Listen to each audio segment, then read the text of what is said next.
Hutch can easily lay down an argument here, but I think he's just too much of a bitch to actually own the fact that he doesn't want just like total democracy. No, she said it's literally impossible. She said, no, it's literally impossible. We'd have to just blow them all up before we do that. Like, I take the trolley problem seriously. And so I think the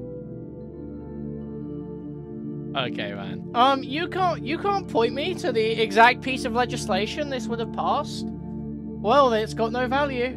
100 years, Hutch crash out arc. 1,000 years, Hutch crash out arc. This is a hypothetical Biden that wasn't completely useless, okay? You have to, for a moment, imagine a Biden that could string 2 sentences together, okay?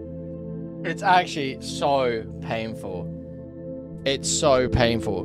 This is dangerous territory. I can imagine Hutch's chat was not happy with this sort of talk.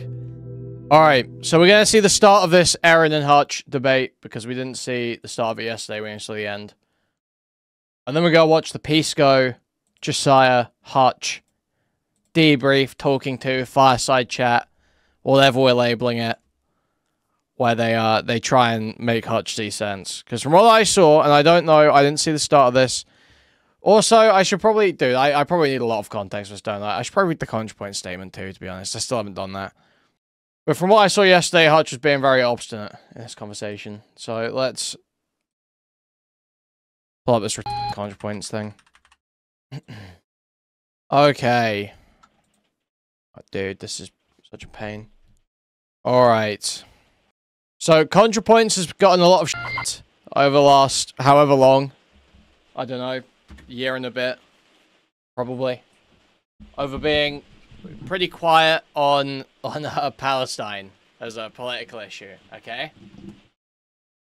Despite, obviously, contrapoints being very outspoken, and also being seen as, like, the internet trans slash breadtube slash commie slash whatever sort of, like, attachment to the establishment, you know? Like, she's their route in. She's the one that's supposed to be their guy. No pun intended. But, you know, she hangs out with Hillary Clinton.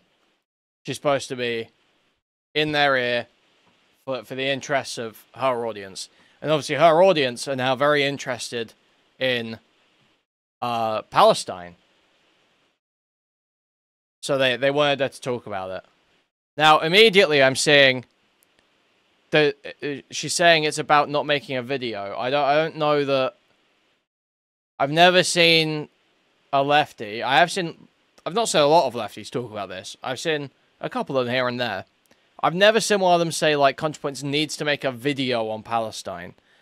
I think just, like, talking about it in, like, tweets and shit more often would sate most of these people, as long as you seem, like, vaguely like, present and on, like, their side, quote-unquote.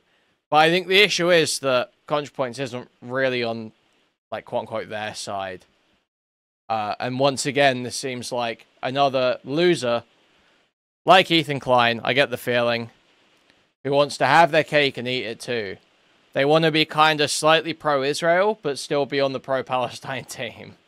It's like, if you have to sort of be honest about where you land on this stuff.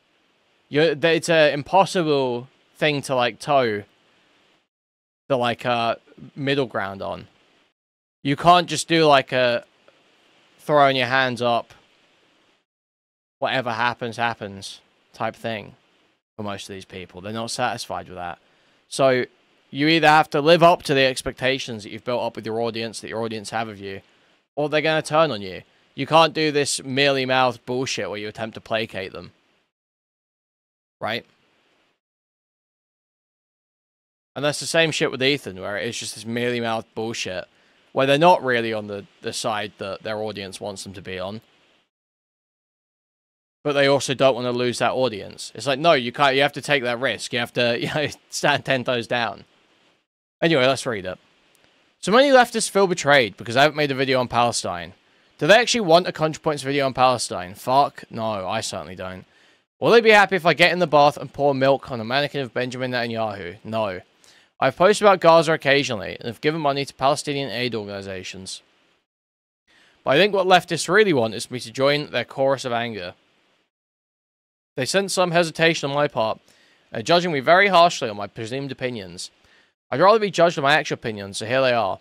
Is Israel committing a genocide in Gaza? Yes. Do I oppose it? Yes. Do I feel angry about it? Yes. I also feel a lot of other things.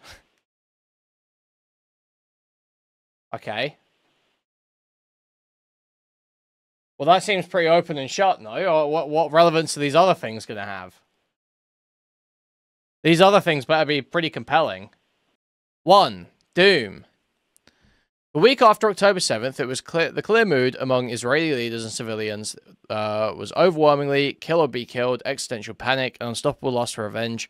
Reminding me of the US after 9/11, there was no reasoning or protesting them out of it, nor was it politically feasible for the US to withdraw aid to Israel on a time frame that would make a difference. It would have required replacing most of Congress and overturning decades of bipartisan strategy and diplomacy. Even the best case scenario, it would have taken years to have a sense of futility, but worse. Okay, so, okay.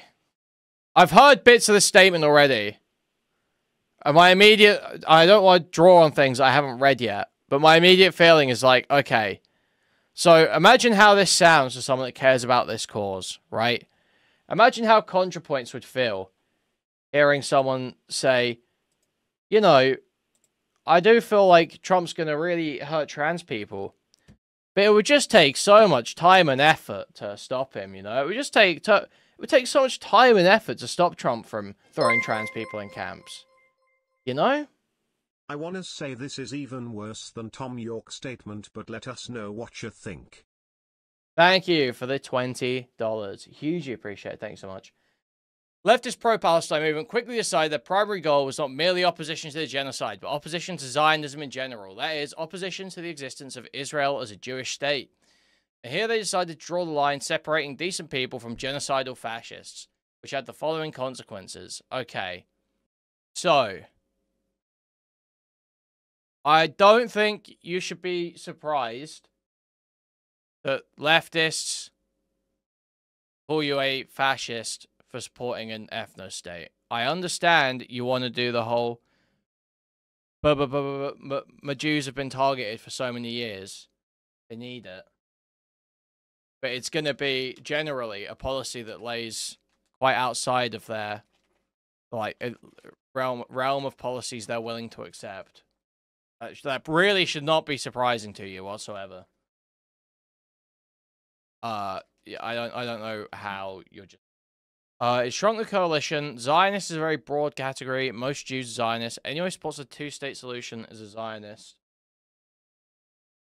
It was politically infeasible. What is the pathway it takes us from the present situation to the dissolution of Israel as a Jewish state? I don't see how this could happen without either a total internal collapse of Israeli society or else, you know, nuclear war. Okay. Really? You don't think there's any way that two groups of people that once hated each other could eventually live in the same area without nuclear war? That's never happened before. You literally, that's such a insane, impossible goal that you think nuclear war is the better option or easier option. Like, I struggle to buy a lot of the ideas here. Well, no, that is what she's saying, basically, isn't it? She's saying how it could happen with that. There's no way. There is no pathway from the current situation to the dissolution of Israel as a Jewish state. So that being a one-state solution. I don't see how this could happen without either a total internal collapse of Israeli society or else, you know, nuclear war. Anyone who went through the alt-right ethno-state debate spree of 2016 to 2020 should know that most lefties are going to be opposed to all ethno-states. Kinda nuts that anyone is surprised by this. Yeah, thanks for $10, DB. Yeah, I just don't... it's like one of these things that it's one of these disconnects that has actually got me lost. Or like, I don't know if people are like lying when they say that disconnect is happening. Like, yes, I understand that the way you say, you know, libs like Hutch. I say this as a lib. Libs like Hutch say stuff like, oh, I think it should be up to the people that live there. It's like, yeah, generally, you want the policies in a country or a state or in an area to be decided by the people that live there. But there are going to be some policies that you see as just morally wrong, and you don't think they should do them at all, whether the people there want them or not. And ethno-states are obviously one of those policies for a lot of people. That's like one of the things that for a lot of people, like, no, that's too much. And that shouldn't be surprising to anyone. I don't know why anyone's acting like that's surprising. As usual, leftists have championed a doomed cause. Wow. It introduced dangerous ambiguities. The vagueness of Zionism as a political Satan enables all kinds of rhetorical abuses. On the one hand, right-wing Israelis hold up all anti-Zionist protests, existentially threatening and inherently anti-Semitic. On the other hand, there is a long history of anti-Semites using the term Zionist in deliberately equivocal ways, Zog, etc. Okay. Anti-Semites are happy for the opportunity to misappropriate the now popular anti-Zionist label, legitimize their agenda, and many people are not informed enough about anti-Semitism to recognize when this is happening. These problems are mutually reinforcing. Sure, I would agree that you're kind of missing out a huge part here. Like, this is really heavily stressing that the lefties are doing something terrible. But the other side of this that you're presenting, the idea of the right-wing Israelis holding up anti-Zionist protests, existentially threatening and inherently anti-Semitic. Like, there is a huge incentive to drum up as much fear of anti-Semitism in Western countries as possible on the part of Israel and right-wing Israelis or whatever. It benefits them massively for Jews in America and everywhere else to be in absolute fear, to feel like the only place they could ever be truly safe is Israel. They have to support it. They have to work to support it. There is like a huge incentive of convincing people that's the case, but all of the problem here seems to be focused on the lefty thing, and I don't think the lefties have that much influence or really doing much with it. Is there still a buzz, or is it gone? Is there still fuzz or what? Gone. Okay. Can I really not zoom in any further than that? Okay. The online left spent the last 20 months distributing hundreds of photos and videos of dead Palestinian children. The main effect of this has been to create a population of people in a constant state of blood-boiling rage with no consequential political outlet. I fear this may be worse than useless. Anti-Semitism and anti-Zionism are conceptually not the same. Slating them is dangerous. Okay, so immediately, I agree it's not useful to just look at pictures of fucking dead kids all day. This is not helpful to anything. However, I don't know really what the point of this is. Like, what's the point of throwing this in there? I don't think this really has... Like, is the circulation of combat footage and footage of bombings, the aftermath of bombings, all this sort of stuff, does the circulation of this actually have an impact broadly? I can't see that personally. I can't really see that because, oh, well, you know, maybe lefties would have gotten something done if there were less gore videos on Twitter. No, that doesn't really make any sense to me. I can't imagine it's that influential. I can't imagine it plays any significant part. I just don't see that as particularly relevant. It's maybe worse than useless. Anti-Semitism and anti-Zionism are conceptually not the same, and conflating them is dangerous, but in practice, the way Israel is perceived does sleep into attitudes toward Jews in general. I think Jews who feel isolated and wary in the current atmosphere are simply hysterical or hallucinating. I mean, slightly wary, but I can't imagine much more than that. I think there is a lot of, actually. Yes, there's communal trauma and hypervigilance. Yes, there's disingenuous right-wing ghouls dismissing and censoring all criticism of Israel on the pretext of fighting anti-Semitism.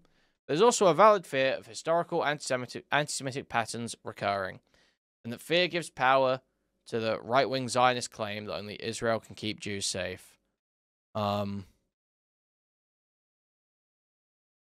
Okay, yeah, that's true. I think that paragraph's fine. Does this mean Israel should not be criticized and sanctioned? Absolutely not, but it's something I don't want to risk contributing to if outweighed by tangible benefits, so I approach the issue cautiously. Okay.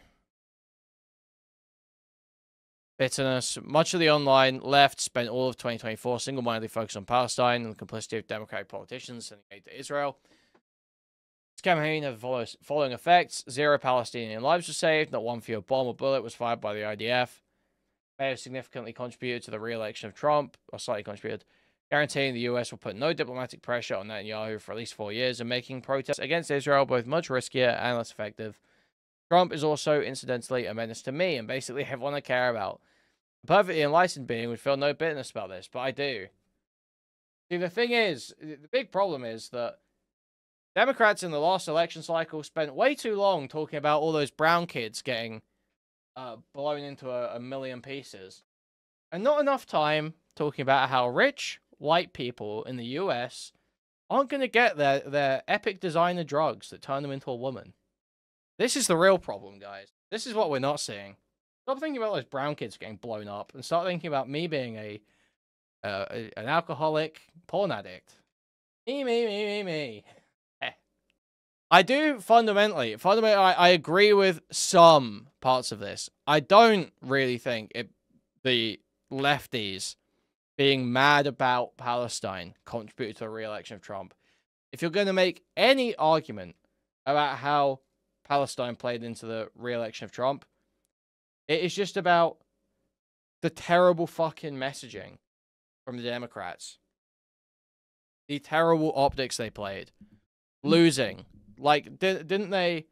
I'm pretty sure there is polling to show that they lost a bunch of support in Michigan with Muslims, right?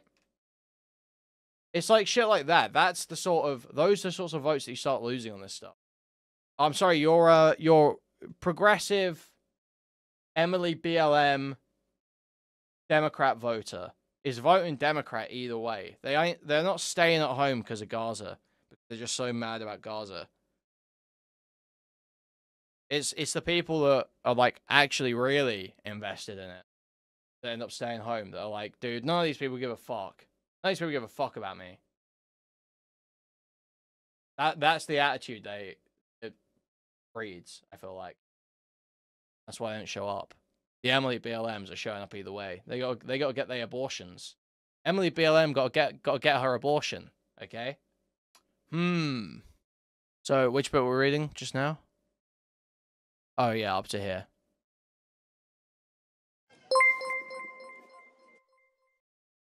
Sure, they're burning and shooting and crushing and starving children, but what if it's harder for my friends to get their hormones and compete against women in sports I don't watch? Very true, dude. We need to focus on the real issues here. Thank you for the $10, Doobie. Huge. Thank you. Okay, so yeah, I don't agree with that.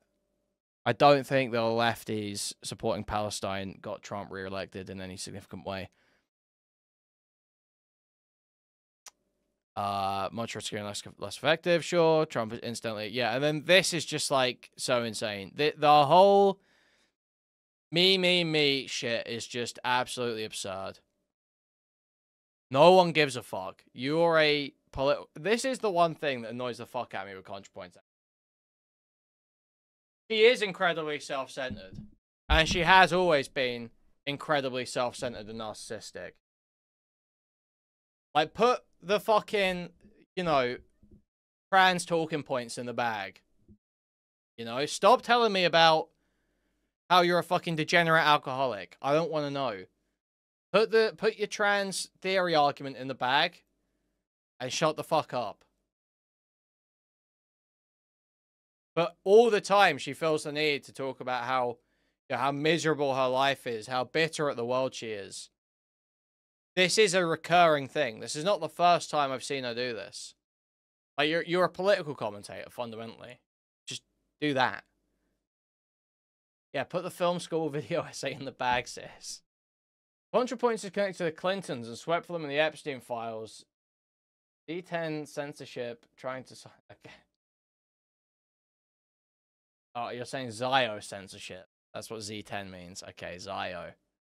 Alright. None of this is the fault of Palestinians, of course, who are overwhelmingly the victims here. I hope that someday American policy will shift in their favor. I will continue to support that cause. Wow. I support that cause in my head. In my head. That's where I support the cause. In my head. It's futile to actually do anything about it, so I'll just sit here and support it in my head. Thoughts and prayers to the Palestinians. Thoughts and prayers. TLDR. Yeah, throw a TLDR on it. Fuck it, why not? I see the situation as bleak, intractable, extremely divisive, and devoid of any element that could be appropriately transformed into political entertainment, so I haven't made a video about it.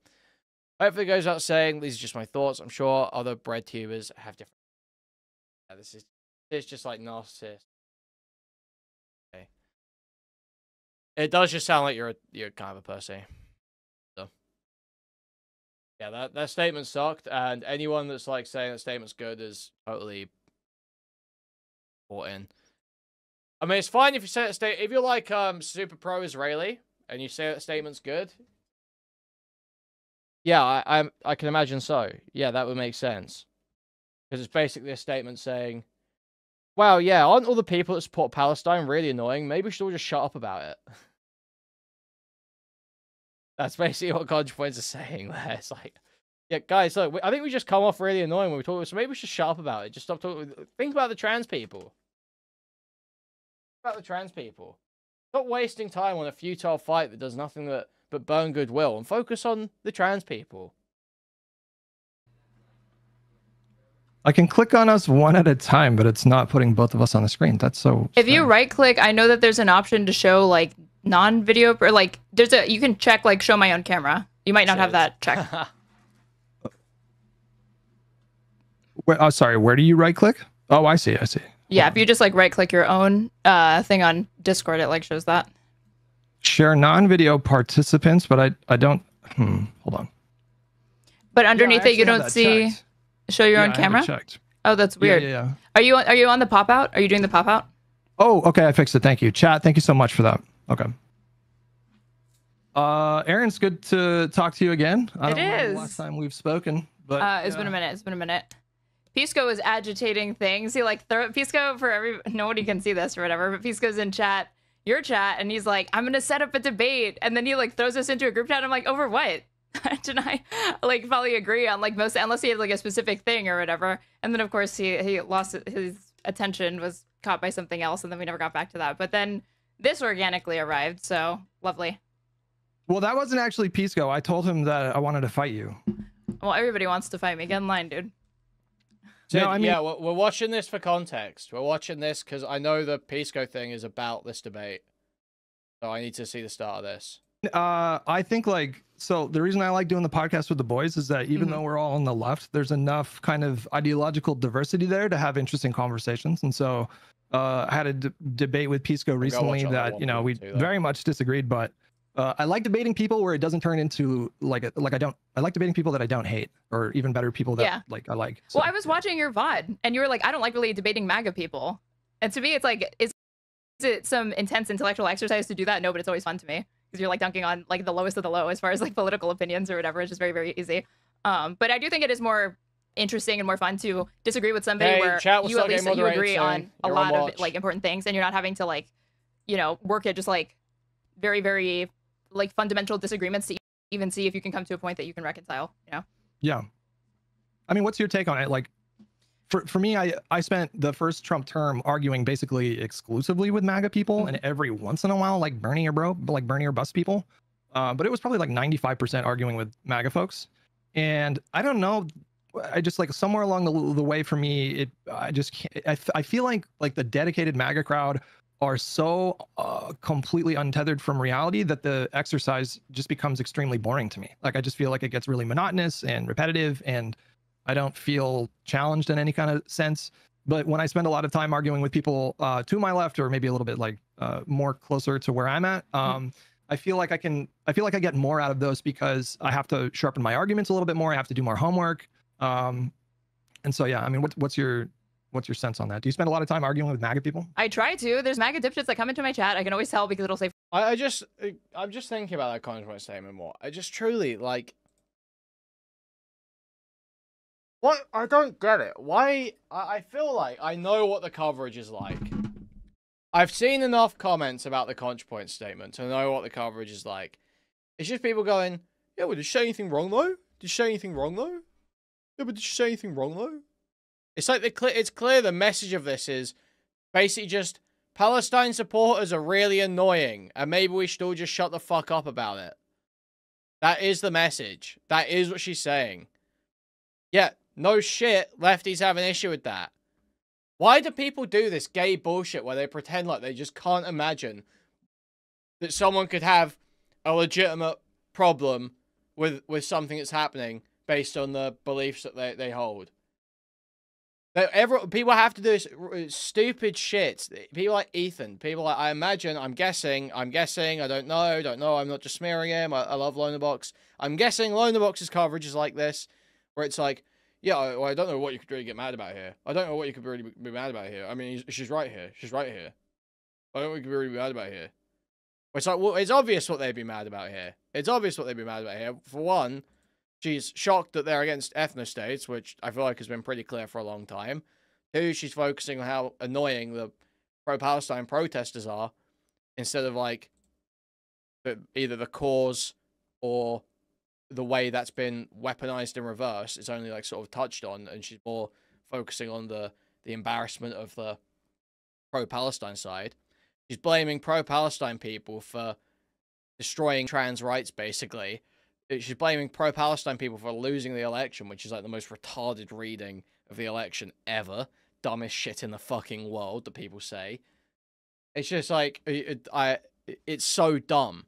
And yet, obviously, if someone is like very pro-Palestine, or even like moderately pro-Palestine, they're probably gonna think this statement is like kind of fucking weak. Kind of fucking weak, kind of a bitch move. Kind of makes you sound like a narcissistic fucking loser. Muta did a lot for Palestinians. What? I've heard rumor that Muta lied about donating to the Palestinians. Aiden claims he's heard a lead that is the case. So yeah, but I can just tell already everyone's gonna act like there's no problem with the statement. Like, oh, they're insane. No. Comes off like a narcissistic fucking loser. Thank you, ContraPoints. It's important to remind people that there is a space to be anti-genocide, pro-Palestine, but also against annihilating Israel. Like, annihilating Israel. The language here is just transparent. Most lefties do not think Israel should be nuked. Okay? They want Israel annihilated. They want the state of Israel, the state, not the place, not the people, the state dissolved. They want Israel as a Jewish state to be dissolved. When you say annihilate Israel, it's clear you are trying to invoke, like, mass death of Jews, basically. It is my belief that any lasting peace must have two elements: Palestinian self-determination and secure borders for Israel. This is Ethan Klein's. What is it? Is that what they're doing right now? Securing their borders? Without both, peace fails. Many leftists would rather focus on purity tests and social credits, having a meaningful and realistic conversation about creating a lasting peace. The reaction to your post will prove my point, unfortunately. But Ethan, all you do is purity testing and social credit shit. All you do is go around picking out lefties for saying shit about, oh, act of resistance or whatever. So you spend 90% of your week doing, and picking up on fucking Nazi swords and shit, crying about fucking drama, trying to build up PR wins. Meanwhile, the guy you're attacking the whole time, Hassan, sits on stream watching the news and talking about current events for... You're not in the conversation, Ethan. You're in a separate conversation about internet drama and your personal grievance. But you like to use the deaths of Jews to shore up your position. First time chat and they're saying some shit that's highly inflammatory. I do Discord or ban every single time. I'm like, hey, if you got a disagreement, come hash it out with me right now, I'd be more than happy for you to just embarrass me in front of all of these people watching me, right? Since my arguments are so stupid and they never take me up on it. So, and I have probably done that, like, at least since I've started streaming consistently, which has only been about like 2.5 months, at least 20 something times. They never do it. I've had one person actually come in and he wasn't a MAGA person. He was like somebody who was like a lib. So he came in and did it. But they talk a lot of shit, but they don't want to actually, you know, do more than just kind of scream from the sidelines. Yeah, for me, like, they're definitely in my chat less this time around. I feel like there were a lot, like, there was no shortage of, I think because he was kind of like a novel political entity back then still, and for whatever reason that wore off, because I have like 3 or 4 MAGA people at a time, but for the most part I'm spending a lot of time arguing with like lefties these days. But why don't you introduce yourself for people in my audience that don't know who you are? Yeah, so I'm at straighterade _ on everything. I'm a political react, like, live streamer, do commentary, react to whatever I want. Definitely on the left. I'd say I'm a communist, so joining the ranks of like a leftist Twitch poll or whatever. But yeah, always a good time. I like fighting with liberals. I agree on a lot of shit with liberals. You know, I do think that the left should work with liberals. I do think that the left should participate in electoralism. I think it would be like, my dream would be, you know how the right has like all of this discipline among like this bitch thinks Twitch, but she's saying joining Twitch poll in 2025. This bitch saying she's joining Twitch poll. It's the year 2025.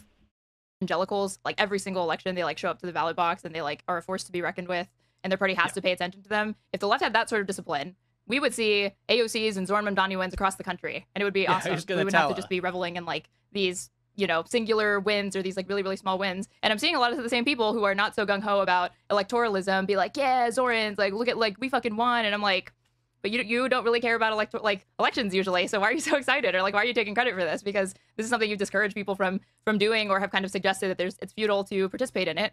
When she really say she'll talk to anyone about anything. I think she means politics. I think talking to Aiko about why she leaked Pixie's DMs is off the table.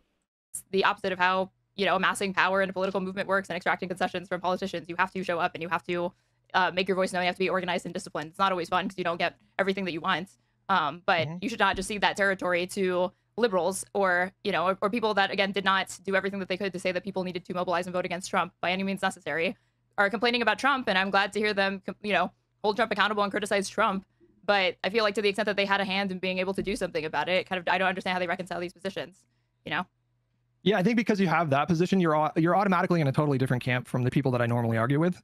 Because as long as anybody takes the electoral system seriously in a meaningful sense, and I don't, by that I mean like voting for a Democrat, basically. Because if you vote third party, you're just wasting your vote, and if you abstain, so those are 2 examples of what I would say are like meaningless engagements with electoralism. But anybody who takes the electoral process seriously, I already don't really have like that much of an issue with these people, and I can have like strong ideological differences with them. Like in your case, you say you're a communist, I'm a liberal, but I don't feel this like inherent sense of animosity towards you. Econo Boy recently came out as a socialist, which was kind of surprising. He came out of the closet, right? Yeah, as a socialist. Exactly. Yeah, he did it like a couple weeks ago, and then that got me interested, and so I watched a debate that he had with somebody maybe like 6 months ago, where they were kind of diving into this stuff, and then I read his Substack article. So because I respect his intellect, and because I know that he engages. Oh, also, I'm gonna set up a goal, guys. I've got to do this, guys. We're setting up a goal. Huge things happening, okay, guys. Huge things happening. There's 412 people watching it right now. 32 likes on the stream. Some of the 380 people went with please move the cursor to thumbs up and clicking it or pressing the thumbs up on the mobile device. That'd be hugely appreciated. Now, if you want to take support one step further, you can donate directly through a stream element link in the pinned chat message. There's a buy membership to the channel, gift a membership to the channel, gift a whole bunch of memberships around you throughout the chat.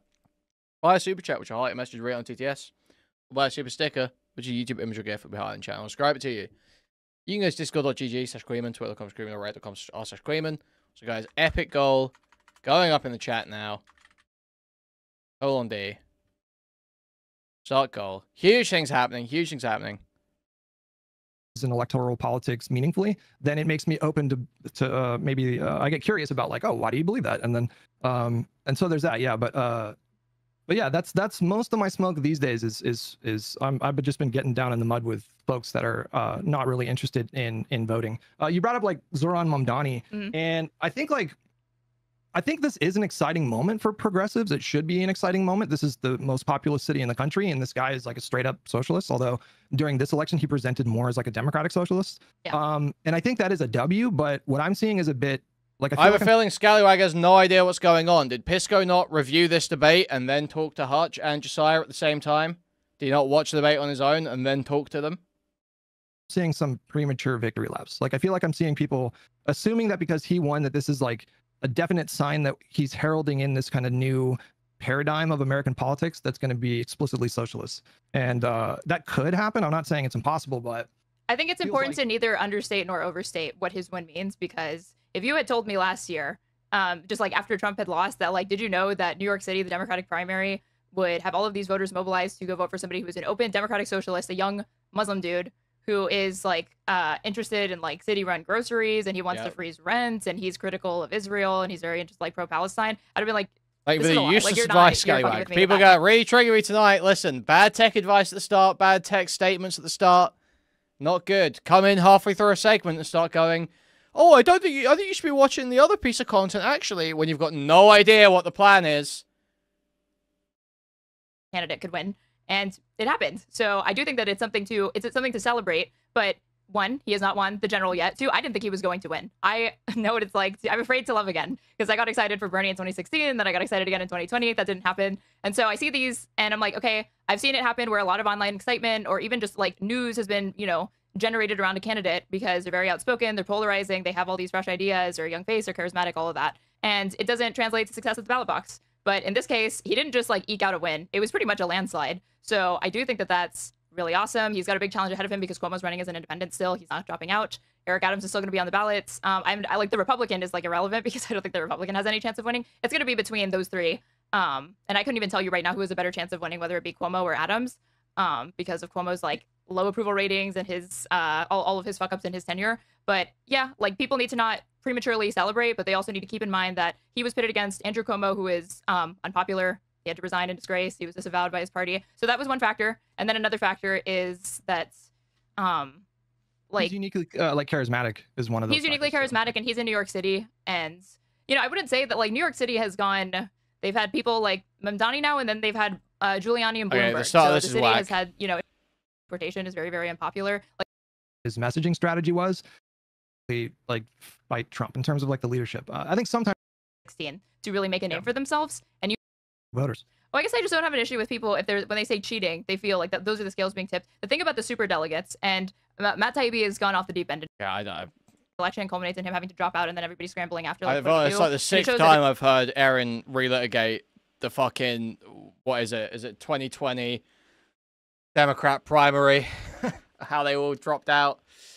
It's like the sixth time I've heard her run through that. After so Super Tuesday, I'll skip that that was as well. saying like he had a chance Thank to win. you. It was already over at that point. And he was staying in the race to try to influence her platform. That was ultimately successful, but they were annoyed that he was forcing her to spend time and resources when she should have been spending that on Trump. Quite frankly, I'm sympathetic to that. That doesn't mean that they didn't do anything wrong, but I can understand that feeling of frustration.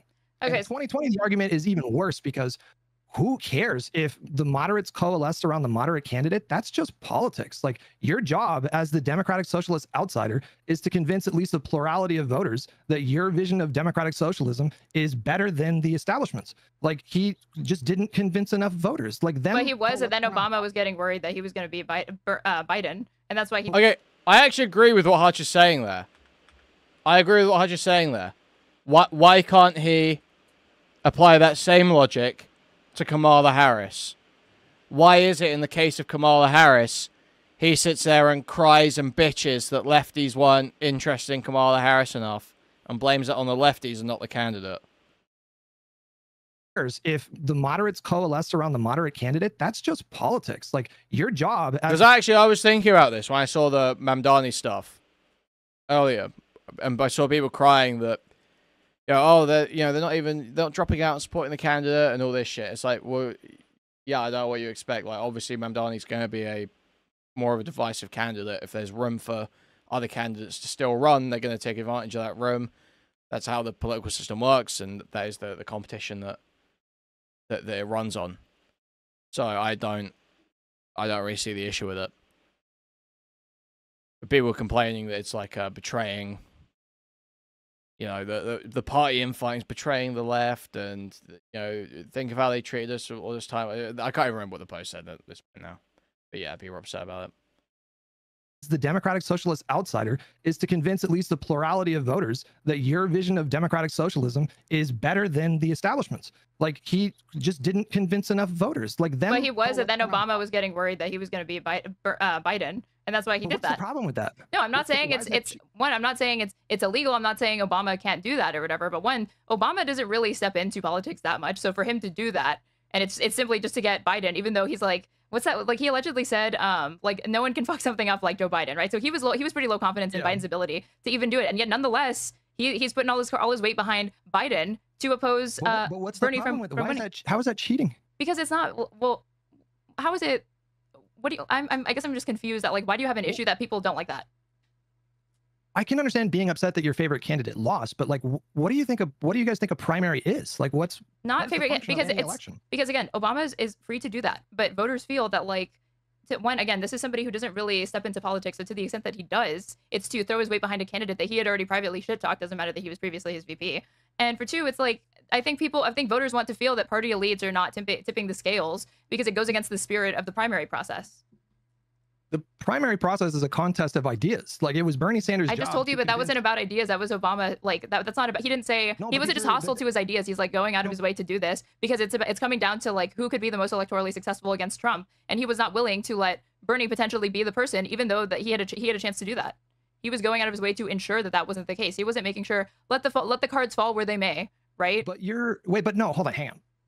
I need someone to explain this to me in a way that makes sense. So let's say you have someone like Barack Obama, and he has a fundamental ideological difference with Bernie Sanders, sure. i.e., he doesn't think that Bernie Sanders' vision of government is going to be good for the party or the country. That's a strong ideological difference. Same with the candidate. This is just an issue of, like, a more populist attitude towards politics versus a more, like, sort of establishment attitude, I think, right? Where basically populist people are always going to feel like it should be just this very simple, forward-facing, hit all the candidates that want to run. They all pitch their case to the voters, and the voters vote, and whoever wins over the most voters gets in. Whereas the way politics tends to actually work, and the way Hutch is fine with it working and wants it to work, is he wants these embedded, almost like institutional powers that are where things can sort of be handed down. You can. Obama's proven himself. The Clintons have proven themselves. They get a bit more influence. They get to put their, thumb on the scale a little bit. It's not even necessarily technocracy, is it? I understand it's like more lean. I understand why you're using that term. I understand what you're pointing to there. I don't think it's quite technocracy. But it is like the idea of wanting, like, if Hutch is fine, does seem to be fine with the idea of, like, having, like, political dynasties and having this sort of embedded political class that makes more influential decisions. It's like Klobuchar and Pete and Bloomberg. They did not agree with Bernie's vision, but you're seeming to suggest that Klobuchar and Pete owed it to Bernie to stay in the race. No, I didn't say that. I'm just saying, do you think that they would have dropped out and all endorsed? Do you think they would have dropped out and all endorsed Biden in concert at the same time if Obama hadn't called and made that request to them? Maybe not, but it doesn't matter. I'm asking, do you think they would have, though? That call? I'm asking, do you think they would have? The answer to that question. Hutch, try to make an educated guess. What do you think? It's very normal. If I had to guess, yes, it's very normal. Then why is Obama calling them to make sure that they do it around the more moderate candidate? That's just politics. Like, Bernie's mad because he did really good in a split primary, and then when the moderate forces coalesced around a chosen candidate, he couldn't compete with those numbers. That's just politics. He lost an election. There's nothing wrong with people who don't think that he's going to do a good job propping up a candidate that they think is going to do a better job. That's literally just politics. That is not. This is not just people, though. This is like the former president of the United States and like somebody who's in really, really good standing with the party. This is former President Obama doing this. And at that point, we can't really say it's just a battle of ideas because you're saying Obama has an ideological predisposition that's biased against Bernie. So then it becomes a question of, is this really about electoral strategy? And you feel that we need to coalesce around Biden because he has the better chance of defeating Trump? Or is this an ideological opposition? Would you rather risk Joe Biden losing against Trump before Chris, you what does go that with Bernie mean? Sanders. What does that mean? And What like, does if he had a better Zog but with an N on the front mean? What does that mean? chance in the general against Trump. My sense of the reporting was that Wait, Obama, NOG. What? Occupied government?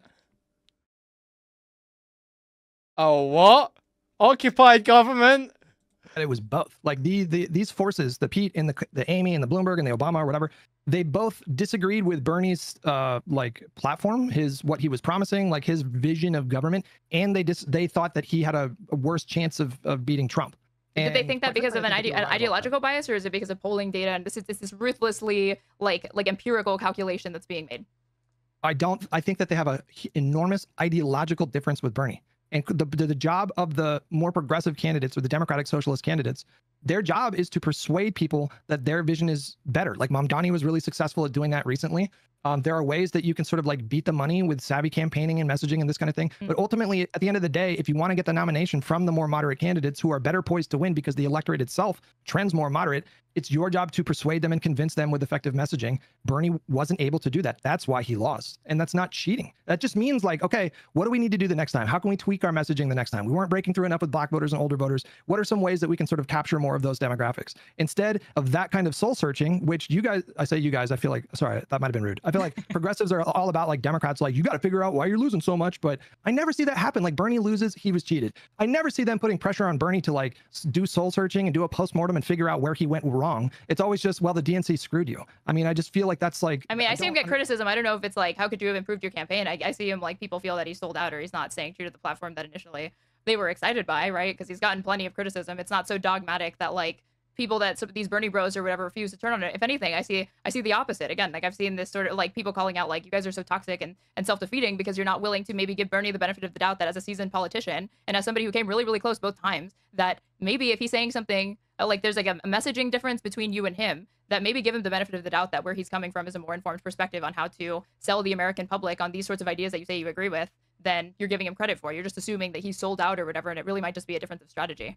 But I mean, you're right. I don't see people like pressure him to do that. But I just say like I don't see like a dogmatism that's like, you know, like a cult of personality surrounding Bernie that I find like troubling or wrong. I feel like it's less to do with like no, neither do I. I'm that not for Bernie. It's like, more like to do with like a criticism of the establishment forces and like the DNC or whatever. And I also don't think Buttigieg would have dropped out because was he promised transportation secretary for doing that? Because they probably would have stayed in. Nobody knows what those backroom deals sound like, but I mean, maybe. I think that's that's also part of the issue is that voters want transparency and they see that happening and they feel like it's the opposite of that, you know?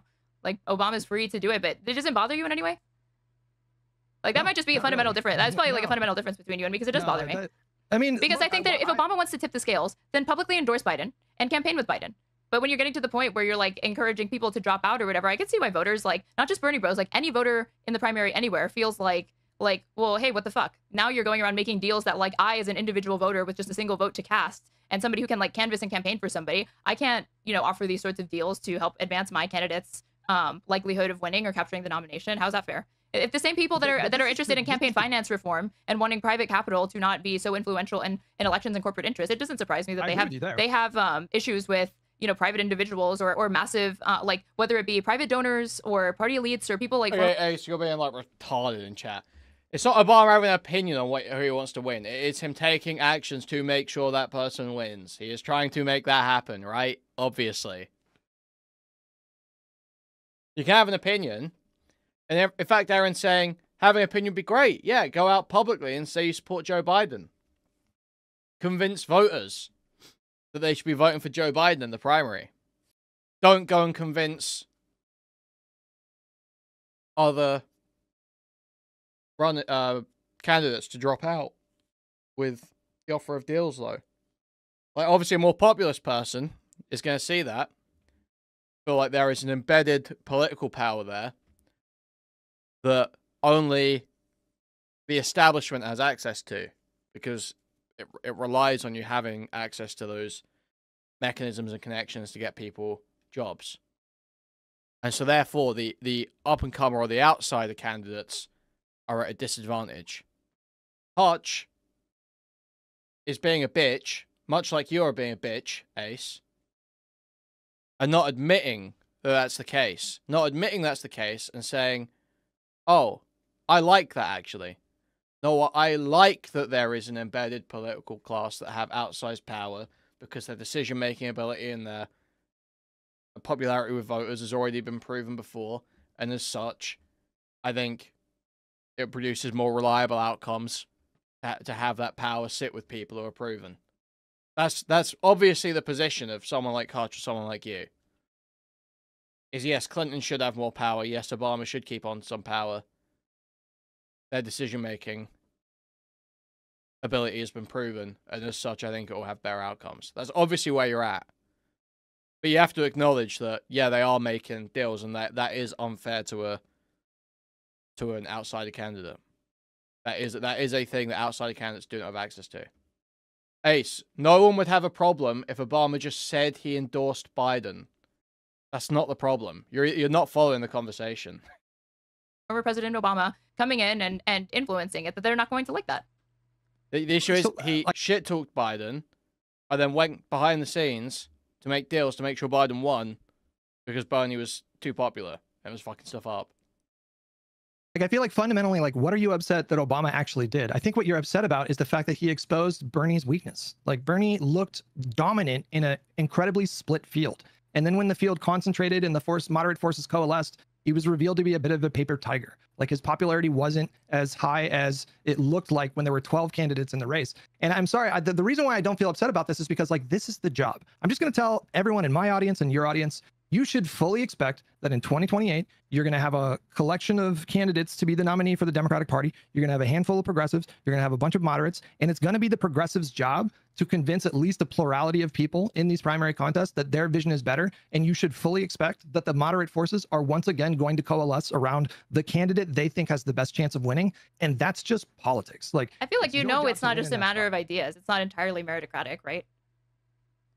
If you're talking about, like, I mean, I understand that there are other variables, but I'm saying the essential nature of the national discussion, the intra-party discussion, is that it's a competition of whose vision is better. But what are the other variables? Because that's what I'm interested in. Like for example, like campaign funding or support, like establishment support from figures like Obama. Like, these things are impactful. But do you disagree though that, like, this is going to be the job? Like, you have to beat them. You have to find a way to beat them. You have to pull off what Mamdani pulled off in New York City. The odds were massively stacked against that guy. He was massively outspent.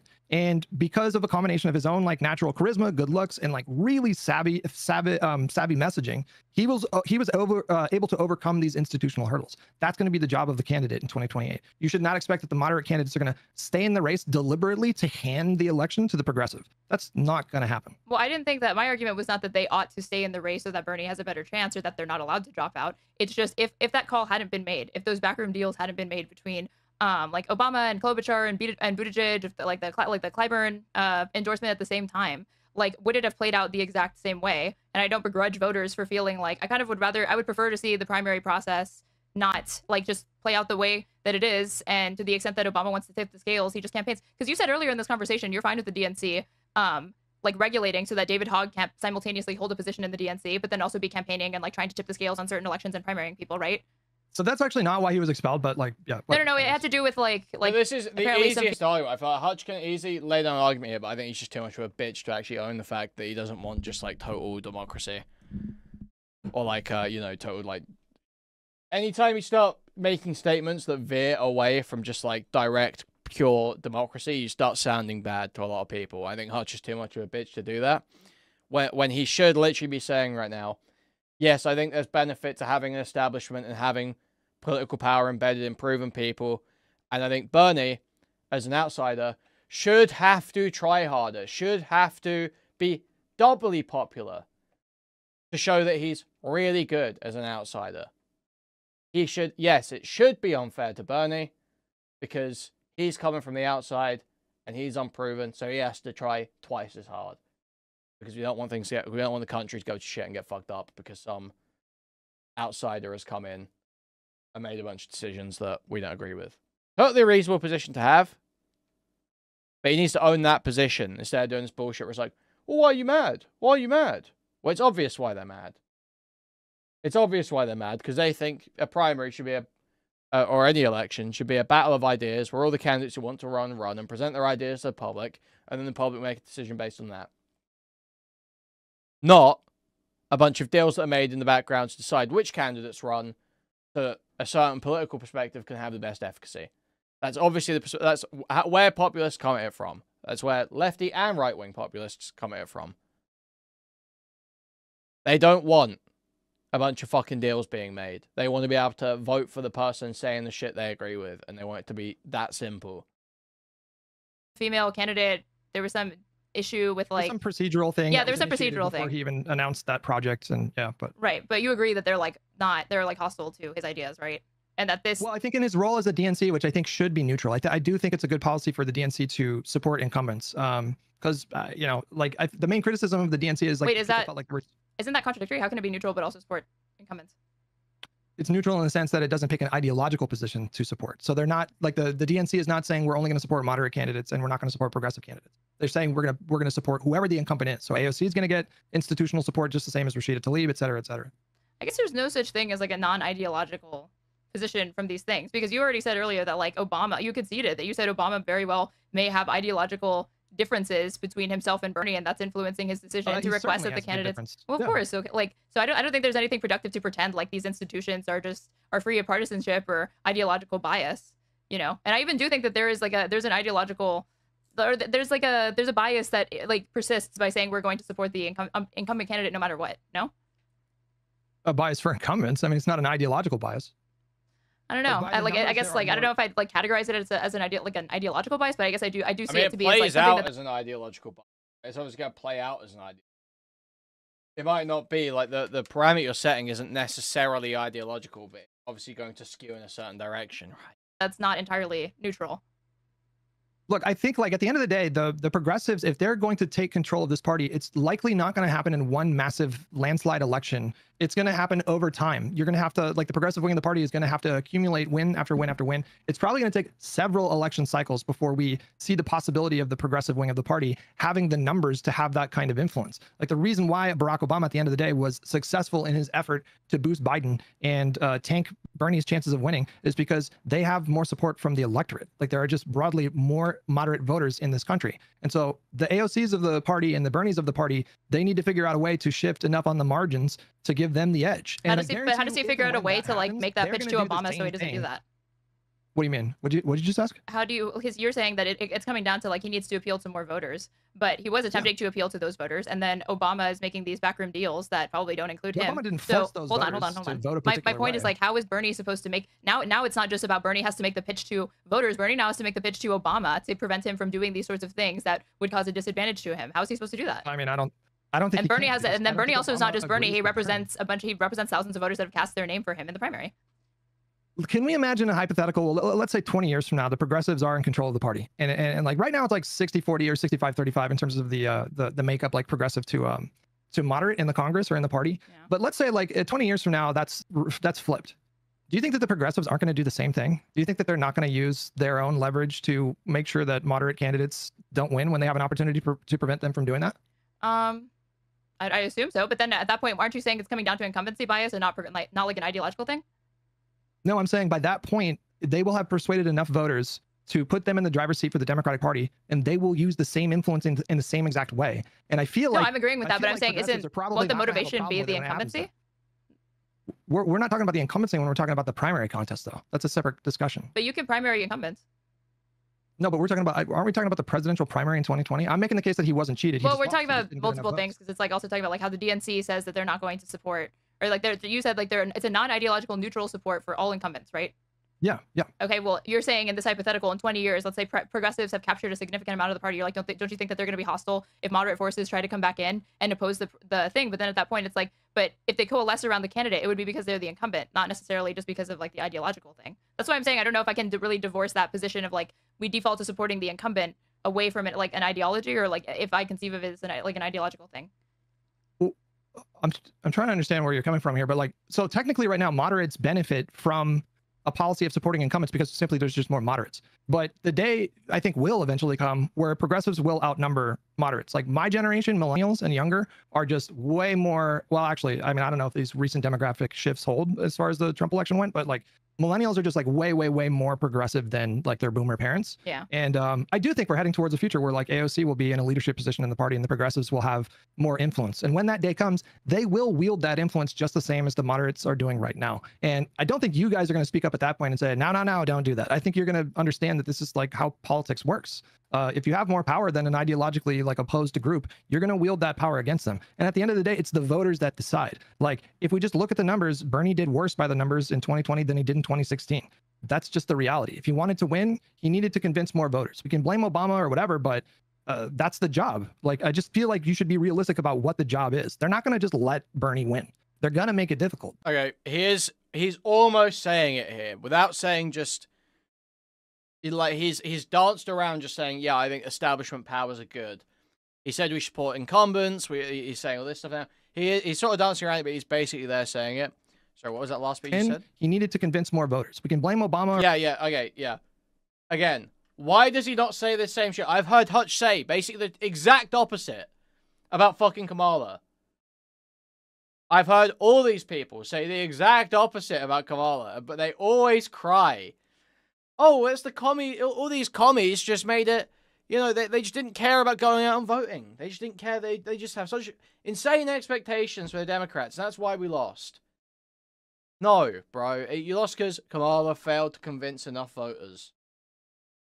Or whatever, but that's the job. Like, I just feel like you should be realistic about what the job is. They're not going to just let Bernie win. They're going to make it difficult because they have the power to do that. I guess the thing to me is that, like, to the extent that, like, there starts to be more moderate influence, like, I think that there's a close relationship between Democrats championing moderate policies and also being, like, backed by corporate interests, right?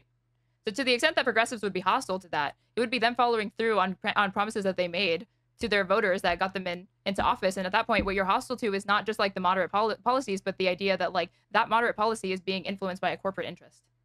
And you have an opposition to that, right? I understand that critique. I hate the impact of like private money interests in elections. I support what you proposed before. Like, I think we should run our elections through publicly funded funds. Like, I don't think. Mind that Lauren Southern deserves no sympathy. She helped and stayed silent in the normalization of evil, brackets death. Just have a trauma reemerge every day until it stops being a coward. Hey. Dude. We will talk about Lauren Southern rape stuff later. But I always said this. I always said it. It was so crazy. Because obviously anyone that's been around and paid attention for long enough knows that Lauren Southern was raped by Andrew Tate and has known that for many years. It was just always so glaring, such a glaringly obvious omission from all of Destiny's Tate coverage. He had a relationship with Lauren Southern, knew Lauren Southern very closely, was on a warpath against Andrew Tate. And yet, at no point in any of his coverage, at a single moment, did he ever research her allegation, despite it being out in the public,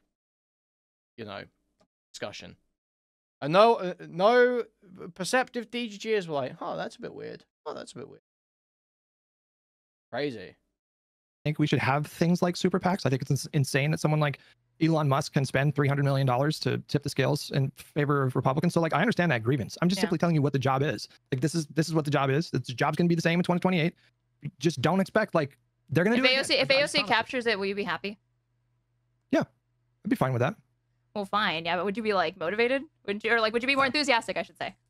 I mean, listen, eventually, yes, I do think she's a little undercooked right now. That's my concern with AOC. I think that she would be better suited going for a Senate seat. She already has the numbers right now, so she's like crushing. Obviously, there's a lot of time until 2028 when he has to defend that seat, but she is like 30 points up on him in primaries. The voters are obviously soured on him. I think maybe running for governor of New York might suit her well. Like, I think she's just a little undercooked, but I've seen her mature and progress. And I think that she's on a really, really good trajectory. So like in 2032, if she becomes the nominee, and I feel like she's amassed like valuable experience, then I think I would be very, very excited in that spot. Right now, I don't know if she could beat, Vance. When you vote and participate in primaries, is your first thing like who you want to see win, or do you already start maximizing for who you think can win in the general? That's what I've done historically, just like whoever I most ideologically align with. But in the future, I might be a little bit more tactical with it. Like I sent Bernie $1,000 in 2020. So like I really wanted him to win. And I was disappointed when that Super Tuesday thing happened, but I didn't dwell on it. I was just like, all right, Biden's the guy. That was it. Because as you said, I just don't get attached to politicians. I just don't. No, yeah, to me, it's like, it's a means to an end. It's like, I'm upset that he didn't win, can't do anything. Now we're heading into the general. The most important thing is making sure that Donald Trump doesn't win, so you support Biden. And, you know, Biden, it was like, there's another book called, like, Lucky. I can't remember who wrote it. I read this a few years ago talking about just how close, like, how all of these different things aligned for Biden, so he ended up, like, capturing the primary. It's a crazy story. But I did write down a couple, it's called Lucky. Okay. Talking about how, like Biden's wins or whatever, it was like, it was just like a crazy, confluence of circumstances that brought that about, both for him capturing like the nomination in the primary and then also in the general. But yeah, before we even talk about Obama, we would have to talk about Clyburn, because he was arguably more consequential in that endorsement for South Carolina. Did you want to talk about Contra a little bit, or I do, but there were a couple of things that you said. Do you mind if I go back just a little bit and then we'll go? Yeah. No, skip today. I said because I haven't seen evidence of that. I could definitely be convinced if I was exposed to more evidence. I didn't really like do any like deep scale so much that she lost instead of won. No, then sorry, bots in the Twitter. Maximizing, but like difference, because I would agree foreign interference is more severe, more worse, or like more undemocratic. That the it happened to within the Democratic Party and advantageous in the moment, right? Because at one point you as the candidate, when you were it's for building a YouTube 29 days, because there were a couple of things that were going on, like Al Franken won-inging it, so possible bill from the one that blocked it. Which you guys skip the ContraPoints talk. Maybe that opens the window, or that opens the window, and that'll be the only silver lining to make the pitch to voters. Like, I'm not things. I don't think the ACA is one of them. Again, I just CA. There's this other always what does everybody bring up? He didn't always support equal marriage, or he also met voters where they were at, and I from there after the fairness doctrine was eliminated when Fox News, you know, it almost like presupposes or assumes that there's never going to be a point where American discourse shifts to include perspectives that are like not grounded in reality. Climate change. Making sure that the points. Okay, so the way this conversation started, give me a second, I'm gonna show my chat. So ContraPoints had finally made a full statement on Israel-Palestine, and she posted it on Reddit. She didn't post it on Twitter or anything. They got put up on Twitter by somebody who transcribed it, and then I put, it's crazy that Ms. Rachel, a children's entertainer, has done a better job speaking up for Palestinians than many liberal and progressive political creators. And Hutch responds, what's your specific problem with her post? And you put, and I said, there are a few points ContraPoints makes that I agree on, and I read the statement, I stand by that. But overall, it reads to me like a long-winded rationalization for an action that's framed as moral nuance. She acknowledges the ongoing genocide and is donated to Palestinian causes, which is more than many and commendable, but devotes more energy distancing herself from those participating in said genocide, or from those protesting said genocide, than from those supporting it, tacitly or otherwise. And then we agreed to this conversation. So I don't know, how do you feel about my? Right, let's hear that again. There are a few points Contra makes that I agree on, but overall it reads to me as a long-winded rationalization for inactions, framed as moral nuance. I think I agree with that. It's a rationalization for inaction that basically boils down to, aren't these lefties so annoying and they care more about those brown people than me?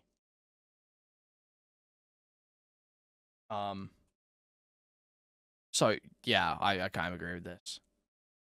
On, and I read the statement, I stand by that. But overall, it reads to me like a long-winded rationalization for an action that's framed as moral nuance. She acknowledges the ongoing genocide and is donated to Palestinian causes, which is more than many and commendable, but devotes more energy distancing herself from those participating in said genocide, or from those protesting said genocide, than from those supporting it, tacitly or otherwise. And then we agreed to this conversation. So I don't know, how do you feel about my criticism? And you can give me your thoughts more broadly on what you thought of ContraPoints' statement. I think the problem that I'm seeing in terms of the reactions, I think your premise about what Contra was saying is not accurate. Like, I think a lot of people read her statement and they interpreted it to mean that she was saying don't do any activism. But that wasn't what she was saying. She was explaining why her specific platform on YouTube, which is videos presented in a normally kind of whimsical, playful, satirical, comedic way, this topic wasn't a good fit for that particular platform. And she then went into great detail in a post that should take maybe 2-3 minutes to react or to read. So I didn't feel like it was super long-winded. I mean, this was a very quick read for me. But I think your framing is just all off. Like, she's not telling people don't do activism. Do you think it's possible for somebody to, like, for people to kind of pick up on a connotation and that ends up being more specific than the literal denotation of what somebody says? Yeah, that obviously that isn't a point in that, dude. Hutch is literally, this is going to be like, I want to say like compare like reading levels, but it's literally going to be like literate versus illiterate, right? That is going to be this conversation. Well, there isn't a point in this where she literally says, don't protest, don't do activism, where she says don't support Palestine. There isn't a point in this. There isn't a point in this where she says don't do activism. So there's no way that can be the message. It's gonna be painful. Yeah, the curtains are blue. The curtains are just blue. Yeah, of course. So if you're saying that maybe she should have articulated herself. Yeah. Literally, you got Trump elected, but I'm not saying stop. What the fuck are you saying then? Better than we can get into that, but like when no, like just because you said that, you know, people were strawmanning her and saying that she's discouraging people from action. That's why I said, like, I think it rationalizes inaction, because is there anywhere in it where she says, do not do a thing, do not speak up for Palestinians, don't protest? No, those words never appear anywhere in it. But I think the framing, when it kicks off in framing that I don't know if I don't believe that she's intending to trivialize criticism, but I wasn't seeing, and I'm not ContraPoint, so, you know, defer to her, that maybe she saw more people requesting that she make a video on it. I didn't see that. I saw people just making the request, like, why haven't you spoken out more about it since? Or why don't you use any of your, like, multiple platforms to kind of speak up for Palestinians if that's how you feel, right?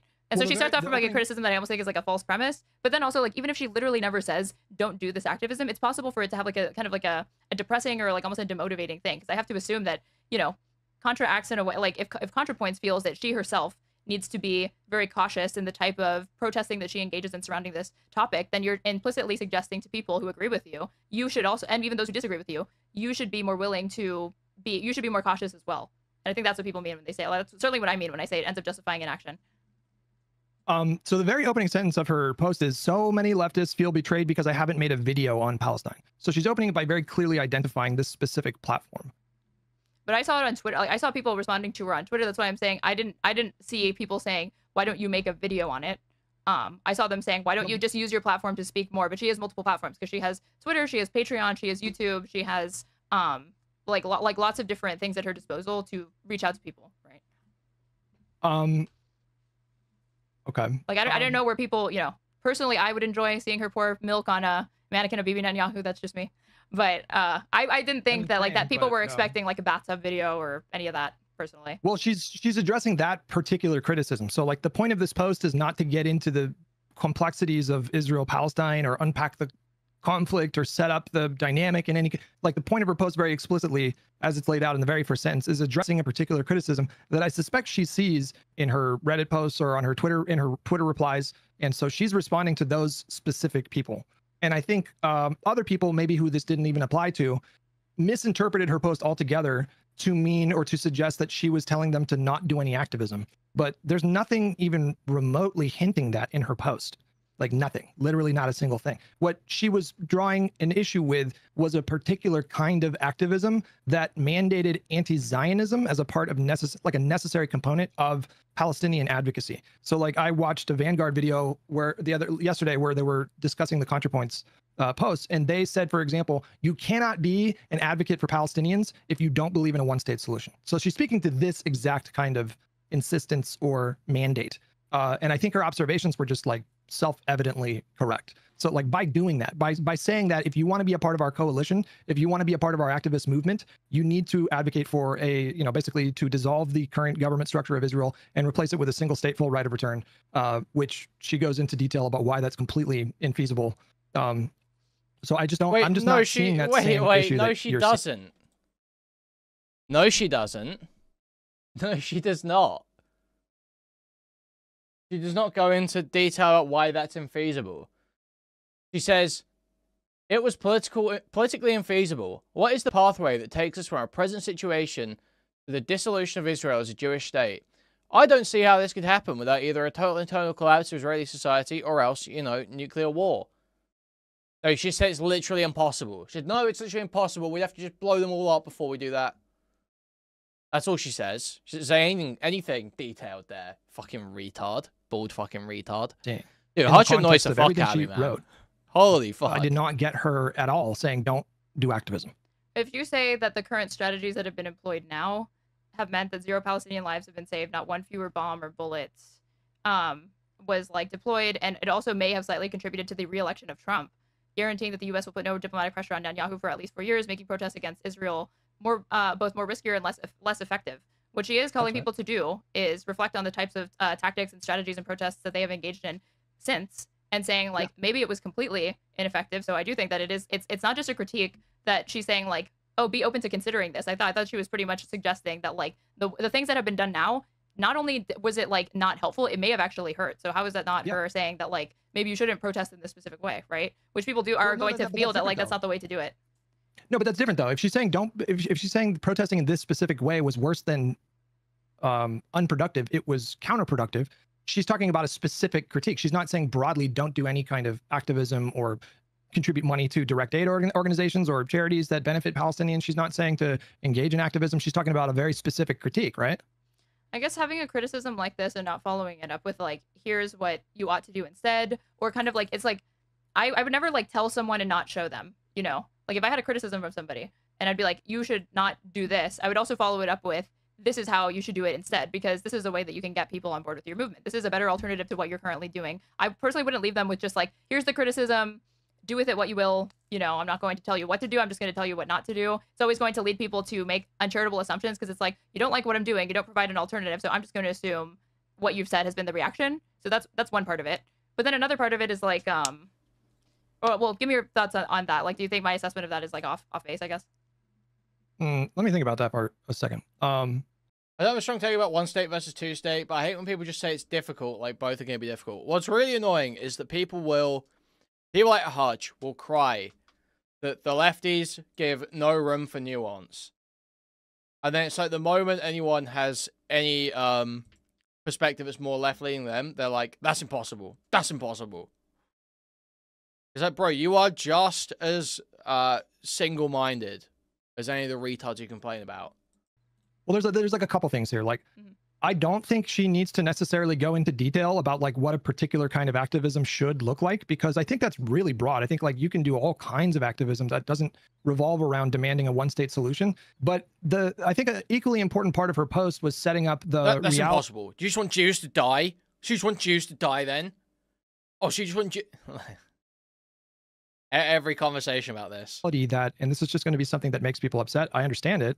But she's telling the truth. When she says it was politically infeasible to expect that there was a lane or a path or any kind of mechanism to pressure government to stop sending them arms, she's saying that that was impossible. I know that people might hear that and they're going to get very upset. I understand why that anger. Nobody wants to see violence like this unfold daily. No, people are aware. Most people, even people mad at this statement, are aware that it is infeasible to get the US government to immediately stop supplying arms to Israel. But they push for it anyway. They push for it anyway, and they take the small wins they can get. They try and win the public, the PR war. The issue here is ContraPoint saying it's infeasible, and that's why I'm not going to try. Obviously, they're going to take issue with that. With hundreds of videos every day of just like unspeakable violence. And nobody wants to be confronted with that and be told there's really not much that you can do to stop that right now. But she was telling the truth. When she says it was politically infeasible, the Republic, I mean, like, let's just grant that it was possible to convince Democrats to go along with this. Let's say we can convince Joe Biden to not be a principled Zionist and not be someone who is looking to continue our decades-long diplomatic alliance with this country. And let's say he was open to discontinuing arms sales and aid packages to Israel. You know who else you have to go through in that spot are Republicans. Like, the Republicans held the House at that point in 2023. There was Mike Johnson was the speaker shortly after October 7th kicked off. And so if you wanted to set as a goal, like pressuring the government to stop sending them arms, like what you're saying is the job would have been to convince Mike Johnson to do this. This is just an obvious non-starter. Like, that just was never, ever, ever going to happen. And so there's a couple things here. Like, yeah, like she's right. It was kind of hopeless, and it is kind of hopeless right now. And she's right that doing one state solution only type thing necessarily excludes like 95% of the country. I think that, I guess my issue with it is that she kind of treats U.S. complicity as like this unchangeable fact. I hear you kind of, I guess, feel this way, but that is that's a choice that's being made, right? These are all policy choices and decisions. And I'm not saying that reversing them is something that could happen overnight or easily, but I don't know. She seems just like resigned that like to the inevitability of the like U.S. material support to Israel into perpetuity, or in the very least, like several years from now. She seems resigned to like accept like the Israeli brutality. Like, you can't really change these circumstances, even though we were seeing shifts in public opinion, and Biden was obviously posturing towards pandering to that because he started changing his rhetoric to like, I'm working day and night for a ceasefire, even when his actions didn't always entirely align with that stated goal. But I think that he was doing that messaging because he could see that the Democratic base was not as gung-ho about just kind of uncritically backing Israel as maybe they had, but they had been in previous like conflicts between Israel and Gaza and Palestine or whatever. I don't know, like I don't see that to me as like, oh, she's just being realistic. I feel like she's being fatalistic, and she kind of dresses it up as like, this is me being pragmatic. But to me, it's like, I don't think that, what does Congress have to do with the United States vetoing Security Council resolutions at the UN? Last time I checked, Joe Biden doesn't need to get every statement that he makes approved by Congress. He can make statements condemning Israel. He can make statements expressing opposition or distaste or displeasure at what he's doing. No, the Biden administration and Biden himself were partly culpable. I'm not suggesting that they weren't. But the UN votes are largely symbolic, that don't really amount to anything. So that wouldn't have changed anything. We're a permanent member on the UN. Well, so I think like a lot of these are just like measures condemning Israel, right? Like the Security Council, the Security Council resolutions are more than just like performative or whatever. So there's two different types of resolutions that can be passed, but the Security Council ones are actually serious and they do have like weight behind them. And when the United States backs something, that's not just like a virtue signal. Like I can understand if it's like, if you're like, I take your point. I take your point on that. So like her framing or whatever is like, it's true about Congress, but it ignores that there are other mechanisms that the United States has to put pressure on Israel that absolutely could have been used. But before we even get to that, though, she actually didn't say that it would be impossible to change the sort of congressional makeup. She didn't say that it was impossible to change the congressional makeup to one that has way more people that are willing to vote for something like an arms embargo. What she said was that something like that would necessarily take years, and she's correct about that. Like the UN can do this or that resolution, and Biden can pause shipments in accordance with law, but he did not have the unilateral authority to halt shipments altogether. That would have had to have come from a bill from Congress. And so, I think it's counterintuitive, and it works against people's sense of like, I think especially when you're young, when you're young and you're getting involved in politics, you take a look at historical examples of successful civil rights movements or liberation movements, revolutionary struggles, and you want to think that at any given point, you can accomplish anything with your activist movement. You can change any kind of situation so long as you just have the sufficient energy and willpower and passion to do it. But at some point, if you want to say that she's incorrect about what she's saying, you're going to have to make the case to me to how you could have convinced Mike Johnson to stop sending aid to Israel. And that touches on another thing that she touched on, which is that when the leftist Palestinian activists were talking about this issue in 2024, they were only talking about the Democrats and their complicity in what was going on. They did not talk about like the vital role that Congress plays. They did not talk about the vital role that the Republicans in the House played in passing this aid package. All of the criticism with respect to Israel and Gaza was focused and centered on Biden and Kamala. But why? Why do you think? The answer to that question for me is that I think that they were completely misguided. I think they made a mistake. Wait, the activists by pressuring the Joe Biden's administration? Or, like, yeah, I don't think that. Yeah, go and pressure Trump to change his stance on Israel. Yeah, that sounds like a really yeah, great idea, Hutch. Great idea, Hutch. You spend your time doing that. I don't think I'm saying, what's their motivation? Properly. I think you do that with your little activist pack or whatever, and you let the pro-Pally people do what they do, and we'll see who makes more headway. I don't think that I think their motivation was to like shift the party platform that Kamala was running on. So specifically they wanted her to run on like an arms embargo or something like that. So they had political goals, but in doing so, and she sets up the stage here. So like she sets up the sort of intractable nature of what was happening at the time, and then she sets up their like specific methods, like demanding a one-state solution. And then when you have a situation where like hundreds of videos of unspeakable violence are showing up in your feed every day, and all these activist groups are talking about is the Democrats' complicity in it, they don't it sets up a situation where a lot of these people don't properly, number one, acknowledge the Republicans' role in what was happening in Gaza, and number two, it's shifting them away from the emphasis on how bad Trump is going to be. That was what she was sort of like speaking to in that post. Well, because Trump's not the president yet.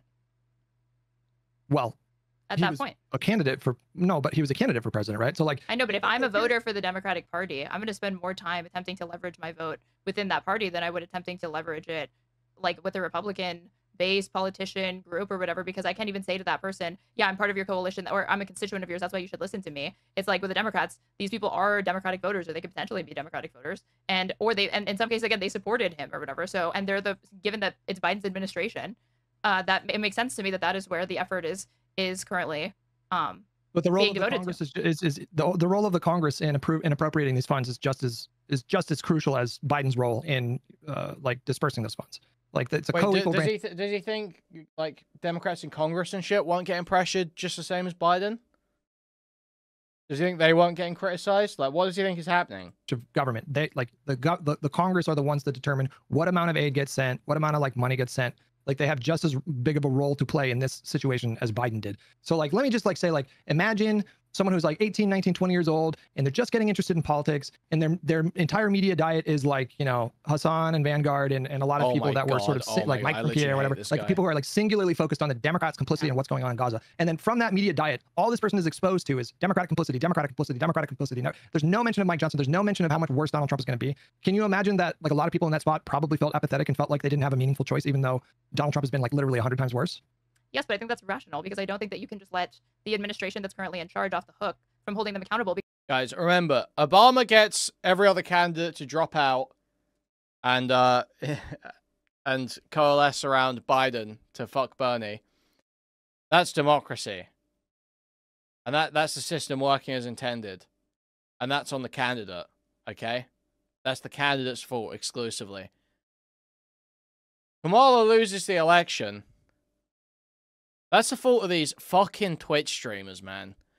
These fucking Twitch streamers saying that Biden's okay with a genocide, saying that Biden's complicit in a genocide. That's the real problem. That's why we lost the election. Because there's always going to be the future evil of Republicans. That always has to be factored in, and that's just something that should be mentioned. If I could make recommendations to those creators, it's like when talking about this, it would be irresponsible to leave that out because he's a serious contender for the president in just a few months. So don't leave it out of the discussion. But I also don't think that it should undermine or make people's criticisms be any less intense, you know, and the pressure that they decide to put on it. Because I guess like, is there any issue that you agree on Republicans with? Any single one? Nothing comes to mind. Maybe like gun rights or something. Well, I don't. Are you think like for like anti-choice or something? No, literally not a single thing. I cannot think of a single thing. I struggle to think of something as well. But let's say that I agree with Democrats on absolutely everything except the one thing is like the Second Amendment, right? And in the context of some like school shooting or something like that, there's a really big ongoing public conversation and national debate about what direction we're going to take gun reform laws in, right? And you've got like Democrats in charge or like you have Republicans in charge or something like that. And people don't like it or like don't like the policy that they're going for. But then people from their party say like, but you should just be criticizing the Democrats because think about the future. I know you don't like what Republicans are proposing, but think about like the future evil that a Democratic administration could bring in if they were in charge right now during this crisis. And it's more important for you to think about that future harm instead of put pressure and act now with urgency at the current administration that's at the helm of all of this and the party that is the one that's like dictating the policy. It just seems irrational to me, almost. I don't think it's irrational to point out the co-equal branches of government. I don't think not irrational to point it out, but to say that there ought to be more emphasis on like things like future potential harms or whatever that have not yet materialized, but there's a chance to because Trump hadn't become the president yet, and shift that away from people holding current elected leaders accountable. Wait, why is that irrational though? Like if I went to voters, if I had a crystal ball and I could see into the future, would it be irrational for me to go to, you know, someone who's maybe thinking about not voting because they're pissed at Democrats about Gaza? Would it be irrational for me to tell them like, hey, if Trump wins, 14 million people around the world are going to die from USAID cuts? So I understand that Gaza is really important, but this is a holistic election that has thousands of effects, and I think that you should consider that. Would that be irrational for me to do that? No. And I did that. I made that pitch to people. But like, I guess I wouldn't do it in that way though, because I did hear you bring this up, and I think that this is like, okay, then I'll do this hypothetical then, because this is a better one. You support Democrats on everything except let's pretend that the Democrats are the ones that always want to cut USAID, right? And you're going to vote for them in spite of that. And we have the same figures. Okay, those researchers from the Lancet are also saying that if the Democrats cut USAID like they say they want to, then 14 million people die by 2030, just a few years or whatever. And somebody says to you, like, I know you support Democrats or whatever, but think of those 14 million people. What would you say to them? Like they say you ought to. Would you consider voting for a Republican? If I thought that millions of people, like less people would die if I voted for a Republican, I would consider voting for a Republican. Democrats are the same on every other. You said you can't even think of a single thing you agree with Republicans on. But in this hypothetical, Democrats have the exact same platform. So that means you agree with them on gun reform. That means healthcare. That means you agree with them on tax bills and budgets and capital management, like all of that. Just the one thing is the USAID cut. You would actually consider switching to voting for Republicans because of that one policy. Really? Yes. Why? Yes, of course. Because a fundamental principle of like my political engagement is harm reduction. Like I take the fucking trolley problem seriously. And so I think the trolley Okay, man. I found seriously, but like there's other things besides just that Okay, to factor in if we're making these sorts of moral calculuses, and it just becomes a numbers game. Because then from there, it's like, but those Republicans also want to cut Medicaid, and Medicaid that's going to kick tens of millions of people off of it as well. And how is that a greater harm than the USAID cuts? Is it worse to be more concerned about Americans than people abroad or whatever dying from neglect versus like this? Okay, can I spin the question around on you, but change it a little bit? Sure. If you knew that by voting for a Republican, you could prevent 4 billion people from dying. Would you vote for the Republican? It would depend on what Democrats are proposing. I would need to know. Let's say the Democrats, like, let's say the Democrats' platform was fucking, like, literally 100% what you want, but 4 billion people would die. Would you still vote for the Democrat? And it's like passively because of the same way the USAID cuts. Yeah, we'll just say yeah. I guess I would consider it at that point, but again, like it comes down to, but I don't think it's comparable with what you're saying entirely, because you also have to factor in that you would be voting for a party that's anti-vax, that doesn't think climate change is real, that wants to kick people, take away healthcare from people, and that wants to install Supreme Court judges that could be disastrous for minority rights, equal rights, and just constitutional protections for every single American. That always has to be weighed against these numbers, right?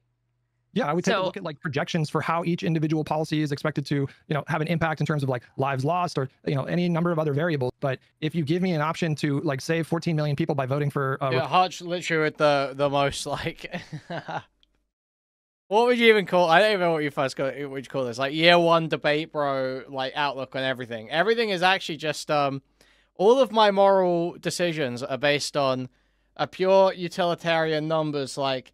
How many utils can I get out of this decision? And it's like actually just nightmarish to listen to. You're just not able to have any discussion because all of his beliefs require like results from unmeasurable like outcomes, like projections of things that you can't reasonably accurately project. Republican in one election, I'm gonna think about it at minimum. Well, you didn't just say you think about it. You said you would do it. I think I'd probably do it. Yeah. And to me, I'm saying the same thing. I would consider doing it, but I also have to consider all of the other things because we're talking about unseen harms, right? We're not talking about like there is a difference between perpetuating an active and like aiding and abetting an active genocide, transferring weapons, and contributing directly to that versus a cut and somebody's going to die from neglect. Because would you say like if I abstain from donating to a charity that guarantees it saves 2 people every single month, that me not doing that is tantamount to me killing those 2 people? No, I wouldn't say that that's exactly the same thing. Like we're talking, like I feel right? like, but like what's the difference? It intuitively feels different. I'd have to think about like why I feel like that's different. Yeah, I mean, like if you give me a more extreme example, like if you say like, well, if you donate $5 to this charity, you could save like I don't know. That's a good question. And I have to think about it. But intuitively, it feels very different. But that's where I'm coming from. Is that to me like it should feel intuitively very different because you can make these calculations. But like let's use your USAID thing because what you said is. Do you mind if I play it actually for my stream? Like the moment in your VOD where you said it. Yeah, that's fine. Do I need to share the screen or like it's fine if you don't hear it? I think I remember what I said. Okay. Then give me a second. I'm gonna play it for them. So you streamed this a few days ago and at 2. Okay, I think I've said enough of this part. I've said enough of this. I'm ready for the real shit. I'm ready. Okay, I've had the starter. I'm ready for the main course. Okay, Pisco laying into Hutch. That's what I want. That's what I really want to see. So Pisco reviewed some of this debate, okay, that we just watched. We sort of watched over the last 2 days. And then he brought on Josiah and Hutch to have a conversation about that debate and also mainly about a debate we watched yesterday. The Live and Learn Vanguard Fallout. So let's take a look at this, okay? Apparently Pisco had mean words for Hutch. A Democratic Party that basically kicks people out of the party if they don't toe the line and, support the kind of legislation fired up at each other. We were supported them if they did that, right? That would have been good, right? It would have been good for them to do that, to deny Trump. And now in this, so you and Hutch keep taking it back to this because he was like, okay. Oh, what Bernie's no matter, like widespread, it's a pretext. Aaron, come on. Yeah, but then like reopening, determining viability. Yeah, and then from there, you end up sidelining grassroots movements and you're reinforcing a feedback loop that's always going to approve like moderate candidates or ones that are not opposed by powerful moneyed interests. Yeah, and then at that point, it's like, is that democracy? Yeah, you could take the position that I think that people are getting hung up on the word cheat. I think they are. That's why I won't use it again in 2020. Yeah, for sure. But I do think that your explanation of what people mean by the term cheat is it does ring true with me that people do mean that and they refer to the intention and that you were trying to get that outcome determinative point with respect to Hutch after. So I think people are getting hung up on 2020 with respect to cheat, and you can make a broader point that there's like a fundamental unfairness or that it could be done better, right? Just like the superdelegate system maybe not illegal, maybe not like procedurally improper, but for whatever reason we don't like it. You could make that argument there. The problem is, I think there are people who think that the system is good as it is. I would actually agree that there need to be changes, and that there needs to be some kind of ranked choice voting or some kind of alternative voting system, because it will produce, absent them, these kinds of like weird, like it actually should be fucked up for, like, if let's say Bernie won the primary on 25% plurality. I think that's like not the best system. I think that we should have a more robust system that like is aimed at getting more, capturing the larger sentiment of the party. And we need to get rid of caucuses. Even though Bernie actually did better with caucuses, I think they're less democratic. Yeah, no. And so they should go away. And like I'll be consistent on that, even though it benefited my candidate. Likewise, you could take out a position that the first past the post system and the kind of. So is it just Pisco and Straight Right at the start? Yeah. When does Hutch join? Who else say it? I think it's been beaten to death, and I think your position on this is irrefutable. And so kind of sidestep from the Democratic Party into a cult of personality such that mean tweets and a series of mean tweets would still be like a major incentive for behavior. Again, that's a fair point. That's what I was trying to get at. That's what I thought would be more interesting and more persuasive to get away from the Manchin example, because I think it's been beaten to death, and I think your position on this is irrefutable. And so kind of sidestepping that and saying, hey, listen, Manchin aside, because what about the future? You still don't think it's possible within a future Democratic Party, because you would first have to try to transform the Democratic Party into the sort of cult of personality that would be receptive to the same sort of motivations that the Republican Party is. And unless you do that, none of what you're proposing in terms of bullying is going to work. And again, you could even hit the vanguard of the example of this. Like, guys, you yourself represent why this could never work, because it would require people like you to shut up and do what you're told by your Republican or your Democratic overlords, and you will never do that. Like, I wanted that, because again, I think you have a brain for the like the Manchin example, and I wanted that kind of applied to a broader scale, and we just totally never got there. Let's catch Pisco up. So Pisco, I was challenging so Econoboy was presenting this hypothetical Democratic Party where it's much more monolithic. You have a leadership structure in place that is much more prone to bullying people. And, we have a Democratic Party that basically kicks people out of the party if they don't toe the line and, support the kind of legislation that the leader wants to get done. I'm pushing it back against that by saying, that the Democratic Party has enormous ideological diversity within the party itself, that in order to be an effective coalition against the Republican Party, this kind of civil war is just not practical, and it just doesn't work. It's not an ideal to strive towards. Do you have thoughts on that? Yeah, I do have thoughts on it. And I'm sorry, Hutch. Hutch, you're my boy, bro. Can I just say, you're my... Oh, no. Bad start. Terrible start. Terrible start. Pisco about to do something horrible. Mind of lion, soul of ape.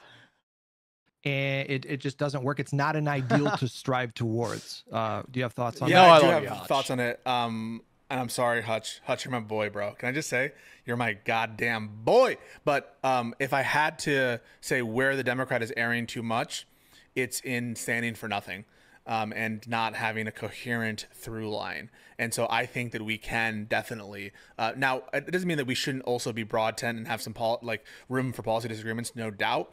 But I think that Econoboy's point, which is basically that there should be some through line that Democrats should be expected to agree to. I don't think, and that is what is expected, by the way, in other countries. I know they're completely different systems. They're parliamentary systems. They have a different history with respect to how their party system works. But if you're asking me where on the spectrum that Democrats lie, I think there's much too many policy disagreements within the party, and there should be significantly more coherence. If you were to ask me that, and it kind of like the Republican Party right now, there is some policy disagreement among the party, no doubt. But there is some coherence along that they'll support Trump, and it's more like cult of personality, and the figure of Trump. And I think there's no reason why we couldn't have some more unification on some of these policy norms. But again, how you achieve that, I'm not sure. I mean, I feel like that's pretty important. Like the how is pretty important. Forgive me for saying this, but it sounds like you're pushing back against the very concept of democracy. No. In what way do you think that? Well, within the party, there's democratic processes. So, you know, you talk about like, well, we need to have a party that's much more ruthless in terms of like whipping votes and, you know, fomenting, like establishing unity within the party. But at the end of the day, the voters decide who represents them in the Senate and the House. No doubt. So, you know, 2 years from now, or 4 years from now, let's say that the voters of Pennsylvania decide they want to reelect Fetterman, and they do that. Like, what do you do in this like hypothetical party where you want more ruthlessness? Like, okay, he's won the seat and he's not going to toe the party line. He's going to be independent, and there's going to be other people that get elected to do the same thing. Like, number one, how do you prevent that? Number two, how do you punish them after they get elected and they do that? Yeah, no, I agree with you that if once someone is elected, the options become limited. Like, I'm not going to support necessarily like expelling a member because of a policy disagreement, but I think it's just within the democratic spirit to pressure members. You actually, dude, you can't. Lao Timbo Yo Jin San in my chat like that. You can't. 老天保佑金山银山全路有，老天教唆别管江湖龙虎刀骨，心中梦想永不停歇的不带着信念，走出黑暗人与光明交融。This shit's so hard, man.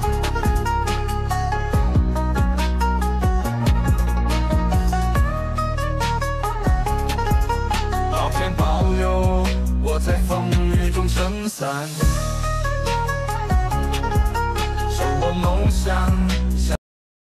When you call us Nazis, Nazi this, Nazi that, you know, I'm beginning to think they don't like us. You know what? I've said this before. We need to learn from the blacks. The way they were able to remove the power from the N-word by using it. So from now on, it's what up, my Nazi? Hey, what up, my Nazi? Oh my God. Hey, what's hanging, my Nazi? Nazi, please.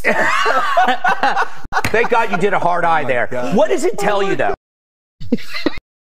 Wow, great, huge things happening on Fox. Huge things happening on Fox today, I see. As it is to not pressure them. Like pressuring is an exercise of the rights of these other members in the party itself with respect to the First Amendment. Like, it's totally within keeping of the spirit. Like, can I ask you something real quick? Like, Hutch, on a similar example, and Pisco, you were just reviewing this debate, so you might be able to jump in with this. I've only seen part of it. But wasn't Hutch defending the right of Democratic power brokers behind the scenes to defy the polls and the popular will of the people by politicking and stuff behind the scenes? Like, you can't cut both ways, Hutch. What do you mean? These are very different examples. Oh no. Now surely what is going to happen is Hutch is going to immediately, concisely, and clearly explain why these two are disanalogous and how the common trait that Josiah has attempted to identify in them does not actually line up. Let's hear it.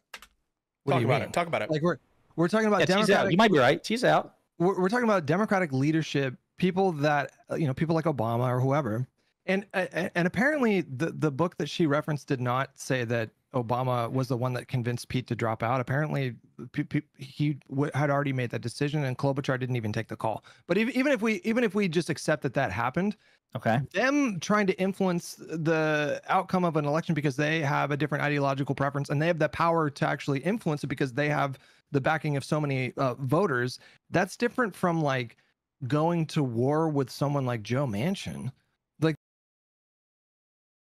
why? Why is that different? Dude, this is one of the most annoying fucking things people do.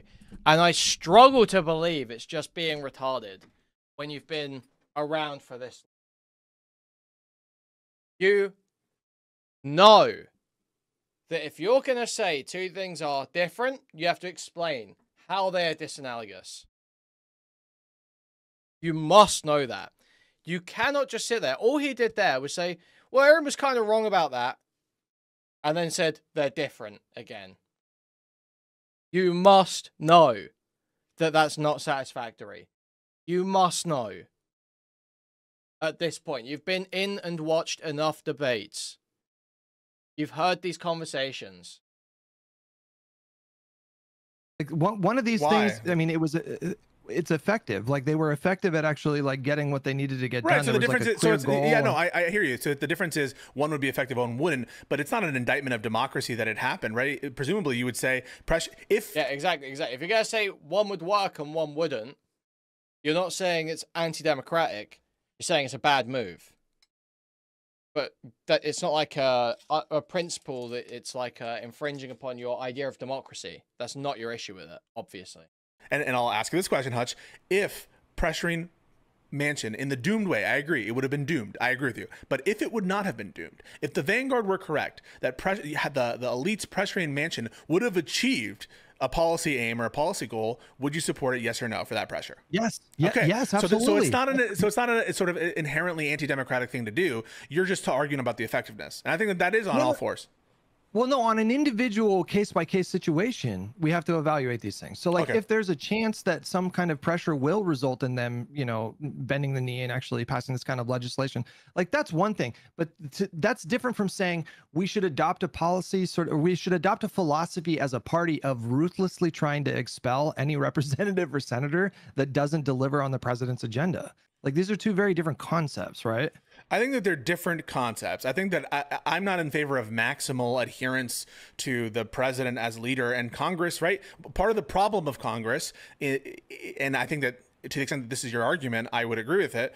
Part of the problem is our checks and balances are failing us because Congress, with respect to the Republicans, is not respecting themselves as an institution, as a check on the presidency, because they're all too unified behind the president. And so the Madisonian checks on power aren't functioning in the same way because of the partisan coherence. That's too much. So I definitely hear, and that is a threat to the constitutional order. You know, Madison, when he designed the constitutional system, he really thought that he was putting at least a damper on what he called faction and political parties. And ultimately, though, Madison created one of the first political parties, and so he very quickly realized that parties were inevitable even under the system that was trying to limit it. So there is a threat from partisanship and too much policy coherence as between the members of Congress and the president, no doubt. And that also extends, by the way, to the judiciary, and which is why I think I'm often wary, and I think you and I probably agree on this, of an interference in the courts that's too far, right? Like, I want to add 2 members to the Supreme Court. I don't want to add 20 members to the Supreme Court. And so there's differences in scale here. But all I'm saying, and all I think I hear probably Josiah to agree with, is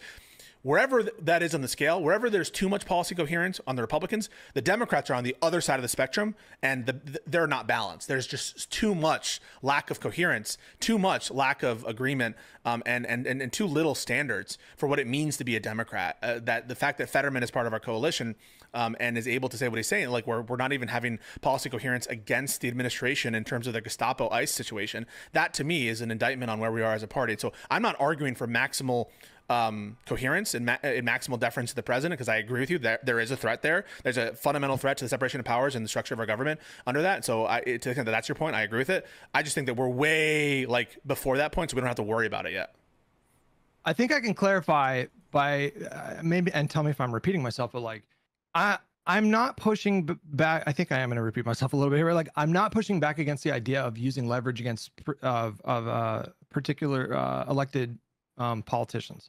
I'm pushing back against what Econoboy was saying specifically, where it needs to be now this like blanket policy of going after anybody who does not fall. Support a in line. $15 minimum wage, just saying, right? In the case of the $15 an hour minimum wage, that would have been a complete, like, they're saying, okay, he couldn't get it over the finish line, but he should have spoke up and actually like looked like he wanted to fight for it. Why?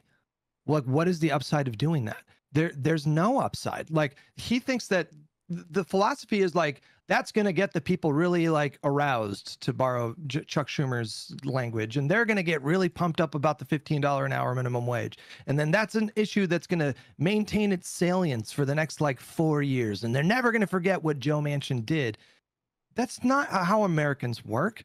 Like, Econoboy was like pushing, and the Vanguard boys were pushing for Biden to make this like completely performative gesture to look like he was fighting. But what would that, it wouldn't have accomplished. I just replied to a message. I had to answer back. Really like What did around. Hutch say here? There is a threat there. There's a fundamental threat to the separation of powers and the structure of our government under that. So to the extent that that's your point, I agree with it. I just think that we're way before that point, so we don't have to worry about it yet.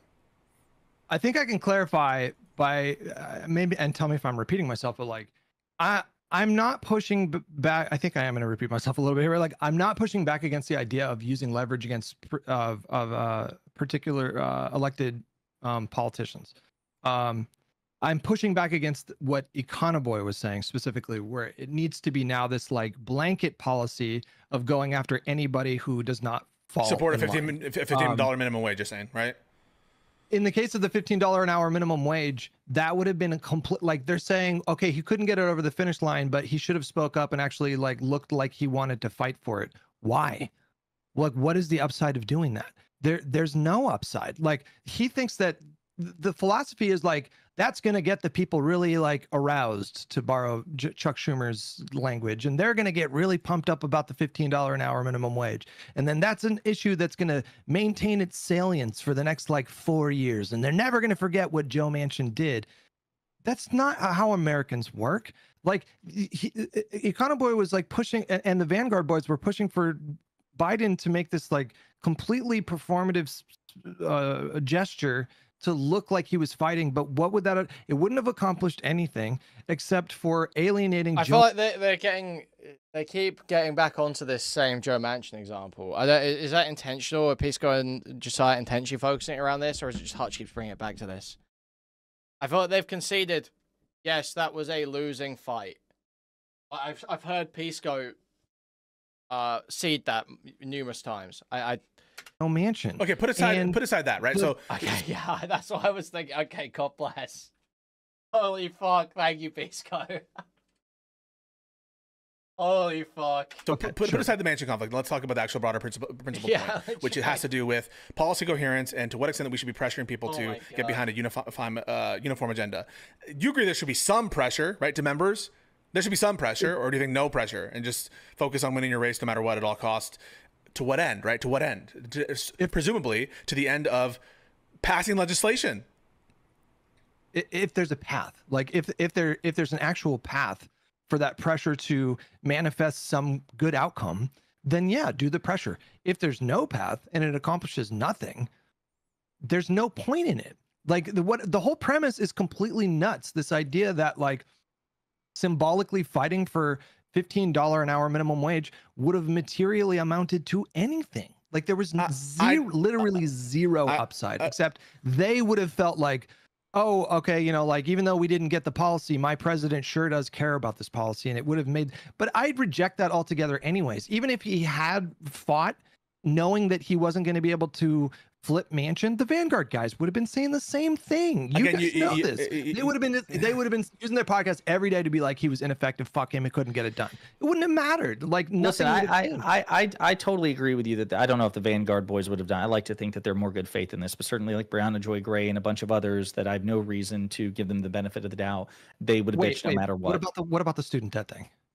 Student death thing is a good example. Yeah, it's a good example of that, yeah. Yeah, and again, they were, for the reasons I started to lay out, and then Pisco interrupted and really made a compelling case, is they were just wrong on the student death thing. I mean, you know, like when they talked about, you know, well, Biden could have just issued this executive order. Executive orders are more vulnerable to judicial review than federal statute, right? So unless it's Trump. Again, say what? Unless it's true, Trump. unless you're Trump. But that's why I made the case that the reason that Trump is able to rule by executive fiat is because he has a sympathetic Supreme Court. So right. Again, they're wrong on the student loan things. But do you think that there's any value whatsoever long term, not just like within a 2 year, like, but maybe like the next presidential election, maybe the next 4 years, to getting caught trying to do something that is popular with your base? Sure, that absolutely can have value. Yeah. I'm not denying that. I'm just saying but I think that's what they were getting at. And again, maybe some of their examples were shitty or whatever, but go ahead. No, but they and Econoboy were saying you need to do that every single time ruthlessly. And I'm saying it needs to make sense. Like there needs to be some kind of tactical advantage to doing so. And neither of them none of them were willing to concede that sometimes putting up that fight could actually do more harm than good. Well, first of all, I think Econoboy literally concedes on the Manchin point. I think he does, right? It's not that he doesn't concede on it. He just so I want to make sure that we are properly capturing the point of disagreement. Like if your point is about, well, the Vanguard would have complained anyway, like I view that as tangential, not the topic, right? Like, okay, maybe they would have complained anyway, maybe they're bad faith, maybe they would never, you know, give credit no matter what, but that's not really the topic. The topic isn't whether people are going to be bad faith about it anyway. The topic really isn't would they have been able to move Joe Manchin, because people have conceded that to you, right? So like, let's not talk about the things that have already been conceded, or which are kind of like speculation and have to do with like the kind of meta of like whether these people are going to grant it. But they were saying even though that Manchin was not, well, this is what Econoboy was saying basically, even though Manchin was not flippable, Biden still should have done like a symbolic fight. Right. So got up there and like, so now let's talk about that specific. So we're putting aside the outcome determinative, whether it would have been outcome determinative to do anything you want to do with Manchin, because that's been conceded to you by me and Econoboy and to Josiah, has been for a while. And let's put aside the issue of like whether they would have given his credit even if he did do that trial, because that's, I don't think it's related. Is there value? And I guess the question for you is, do you find any value in the kind of this is actually quite nightmarish to watch. I didn't realize how much of a slog some of this was going to be. Or just a general policy of being more ruthless, maybe not even in the specific instance, but talk about the specific instance, but in general, right? And I think that Josiah, you speak for yourself, or certainly me, I'm skeptical of the notion that Democrats are playing the optimal ruthlessness game. I think that they could, that if you had to push me on like where I think the Democrats should be, it should be significantly more ruthless and significantly more good at signaling. And yeah, sometimes doing things that don't appear in the moment to have a legislative win or have a policy-based win in the moment, but that are about playing in the info war. So this is fundamentally the question, like, Hutch, do you think Democrats are playing a perfect game right now? But no, obviously not. Okay, do you think they're playing a good game? Well, they just brutally lost the last election. So I would hope you don't think they're playing a good game, otherwise it's a very bleak outlook. So why are they failing? Do you think this could be a reason? Do you think this could be an area where they're missing? I thought the answers here are pretty clear. What's that?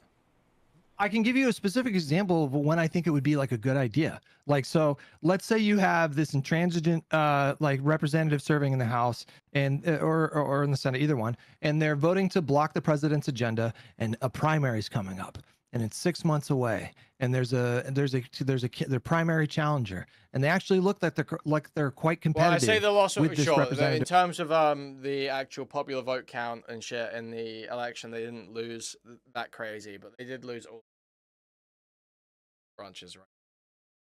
Senator. Then in that spot, it makes perfect sense to pick that fight because there's like a tactical, tangible thing that you can accomplish by doing that. In the case of Manchin and Biden back in 2021, we were 2 years removed from the midterms. You needed this guy to sign off on every bill that you wanted to pass and all the judges that you wanted to confirm. There was literally no nothing. There was nothing tangible or symbolic or even like something that would set the stage for some later success by picking that fight with Manchin. So the answer to your question is, it just depends. It's just a case by case. Here's my response. I want to say something. So my response to that is, I feel that in the specific instances, you might have a point, certainly the Manchin one, which I've granted, but you know, you're acting as though, I feel you're acting as though, you tell me if you feel differently, that these events are hermetically sealed and don't relate to each other. But I think the reason why Trump is able to exert an influence over the party in the way that he does, and sometimes for the benefit of getting shit done sometimes, although he has not been perfect on that score, and he's definitely been, it's not perfect control that he exercises, but he exercises significantly more control over, in a way that I think is the Democrats should have, not the exact same amount, but like some significantly more amount. But the way he's able to get that influence is by having a track record, right? It's not just these events in isolation. It's people know if you fuck with Trump, there's going to be some consequence to it. But the problem, I think, is members, right, with their votes against Al Green, they think that there's no consequence whatsoever to define things that are actually very important for the Democratic base and Democratic orthodoxy, that there should be an orthodoxy, at least of some amount. There should be something that tethers the party together. And right now, members act as though there is absolutely zero cost to whatever they do. And that, I think, is imposing those costs is important. And that's done over a period of time, not necessarily just, in the given instances where you're going to actually get the vote, but establishing a track record of exerting pressure over time. I still don't think that, and maybe you guys can clarify. I still don't think that you guys have really articulated the actual value of establishing a party that ruthlessly crushes dissent. Can someone explain to me, like, what does that actually? Do you think that's an accurate characterization, Hutch? So I'm not saying ruthlessly characterizes dissent in the sense of like there is no, you can't speak ill of what the president is doing. That is not what I'm saying. So I want to be clear one more time, just to the audience, not for you, Hutch. I am not saying, for the audience, not you, that I want the president to command and control the opinions, statements, and votes of every single Congress person on every single issue. What I'm talking about is an amount of degree, not of perfect maximal control over all the members. This is for the audience. And I'm specifically not saying that I want the president to have direct control of all the Congress people. I'm specifically not saying. I'm saying I want more ruthlessness, not perfect ruthlessness, maximum ruthlessness. I want there to be more coherence, not 100% coherence. I just view the party as a fucking mess right now, and that I'm inspired by like people like Ezra Klein and the Abundance Book. What is one of the things that the Abundance Book talks about, and that whole message is there are too many side deals. There's too many like interest groups that are having a way into the decisions when there's a collective goal that is not being approached and results are not being gained because there's no overall coherence. And so I'm not saying that I want a completely ruthless party. I'm just saying we need more coherence. That's all. And there needs to be some baseline and some pressure exerted. I hope I'm making myself clear. Yeah. Okay, Josiah, let me bounce over to you. Okay. Why don't we add some substance and form to this? Because in my mind, it's all very vague. So this like I understand what you're saying conceptually, but it's still very vague. Can you give me specific examples of ways that Biden could have been more could have been more of a bully, could have been more of a like use that bully pulpit to put up a fight? Like, can you give me like examples during his first 2 years where he should have done more? Biden couldn't have done shit. Biden should have been president in the first place. They say the $15 an hour minimum wage. I think that's bullshit. But like, can you give me a different example? My understanding is that wouldn't have worked because even if they'd overruled the parliament, which he could have done, he could have snapped his fingers and had that done. Let's be clear about that. But it still wouldn't have resulted in $15 minimum wage because Manchin and Sinema would have voted against it. Let's see. You got the PACT Act through, so you didn't need to do anything about that. The inflation. I guess what was the big snafu about Build Back Better? Remind me about that. The negotiations failed and broke down, and then they restarted the negotiations, and like 6 months later it was two different bills. A lot of it. It was the IRA, and it was the the infrastructure bill. It was that I don't know. No, the inflation. No, I think it was the IRA. Or the Inflation Reduction Act, like the climate change provisions in particular. Like a lot of that went over into the IRA. So he snatched a Pyrrhic victory from the jaws of defeat there, or at least a half victory. Is that him being feckless though? Vanguard says that's feckless because all he got was a watered down infrastructure bill. No, they're wrong about that. The Inflation Reduction Act, we support it, and we think that it was good for Biden to get that. Now, Biden had to push Manchin, but it wasn't in the form that Vanguard was saying, right? Or I think Kyle said to you, Hutch, he was like, they should have announced investigations or threatened to like DOJ investigate shit, which is insane. And that's a line I wouldn't cross. Ridiculous. Yeah. We agree with you there on the specific Manchin point. And we also, by the way, I think that when the Vanguard says like the IRA was like, who cares about this shit? Like, no, or at least they imply that. I don't agree with that. I think these are like good pieces of legislation, 100%. I have said that Biden, I think, is like the best president in our lifetimes in that respect. You're asking like for one concrete example. Specific example, yeah. You're asking for a specific example whereby the kind of pressure we're talking about would be a but-for cause in enacting some kind of legislation. That's what you're asking for, and I can't provide that to you. I don't know that in the recent era I can provide you a place where the kind of ruthlessness that we're talking about, but for a more ruthless figure, the only person that I can target specifically, it's not even a situation, just a specific figure that I do think Biden had the potential to be more quote unquote ruthless with is Kyrsten Sinema. Manchin, I think, is unimpeachable because of West Virginia. He was definitely the best. I mean, he was a godsend for Democrats for West Virginia. Trying to flip West Virginia to a Democrat more progressive than Manchin it's not just a two-term project that's multi-generational. It could possibly never happen. Sinema, on the other hand, was a wildly unpopular incumbent senator in a purple state that Democrats had a really good chance of flipping, and of course we did once she left. So I think that Biden had more room to flex on her, at least in theory, than Manchin. Okay, I'm a little mind blown right now because like you guys are trying to paint this narrative that there were opportunities for Biden to be more forceful in his position, but you can't give me any specific examples of when it would have had any tangible benefit. Hang on a second. Oh my God, legit. You can't point me to the exact piece of legislation this would have passed. Well, then it's got no value. Hutch, I hate to tell you this. Don't know if you've noticed this about American elections, or generally elections everywhere, to be honest. They're not usually won on an enlightened, rational analysis of who passed the best legislation in their previous terms, in their time in government, in their time in Congress, in their whatever. Usually, that's not what wins elections. Do you agree there's a difference between tangible benefit and being a but-for cause and passing legislation? Agreed? Those are different things? No, I'm talking about both. I mean, either or, right? Wait. But do you agree that they're actually different things? That a tangible benefit is not the same as being the but-for cause in the passing of some legislation? Okay. Yes. So I understand what you're saying. I think a tangible benefit with respect to public polling, right? The people felt that Joe Biden was asleep at the wheel.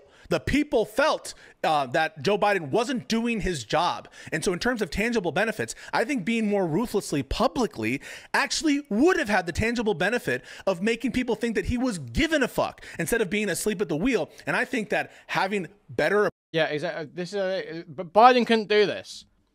Biden was literally incapable, but people just didn't know at the time. Biden couldn't do this. Like, any time Biden spent in public talking extensively would have just hurt him more.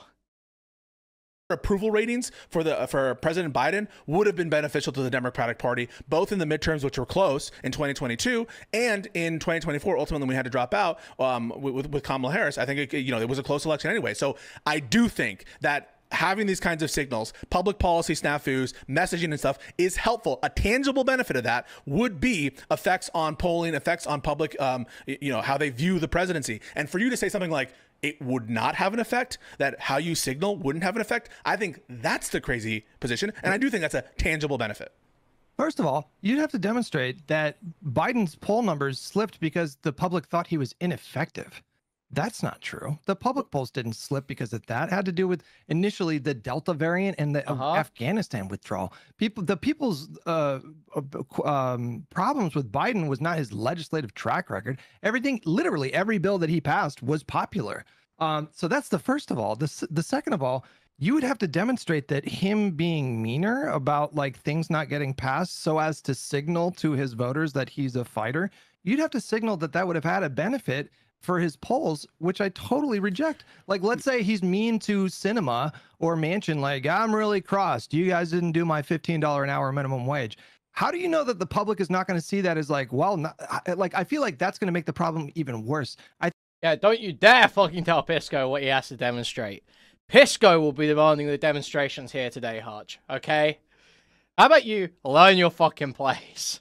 I feel like that's going to create a problem where the public's going to look at that and say, wow, you're ineffective. You're just highlighting your own failure. You understand so the that, first right? thing you think is you question the notion that the polling reflected that people didn't think that Biden was doing a good job or that Biden was competent and stuff, and that because you're pointing to the general favorability of the bills. And again, I agree that the bills that he passed probably were favorable. I'm not amounting all of Biden's polling problems to people's own perceptions about his personal failings. I think they have a contributing role, like people's perceptions of him being active, him being absent, right? Like him being a vigorous force do have an effect on polling. I think it's crazy to think that they don't have an effect on it. But I do also agree that it's not just one thing, right? Like obviously the fundamentals of the situation, the economy, prices, COVID, all of this stuff absolutely affects it as well. But those are kind of done, right? Like you're dealt those cards. You're dealt the cards of the Taliban taking over after the decision to take out the Afghanistan withdrawal. You're dealt the card of the COVID Delta variant. You can't affect that.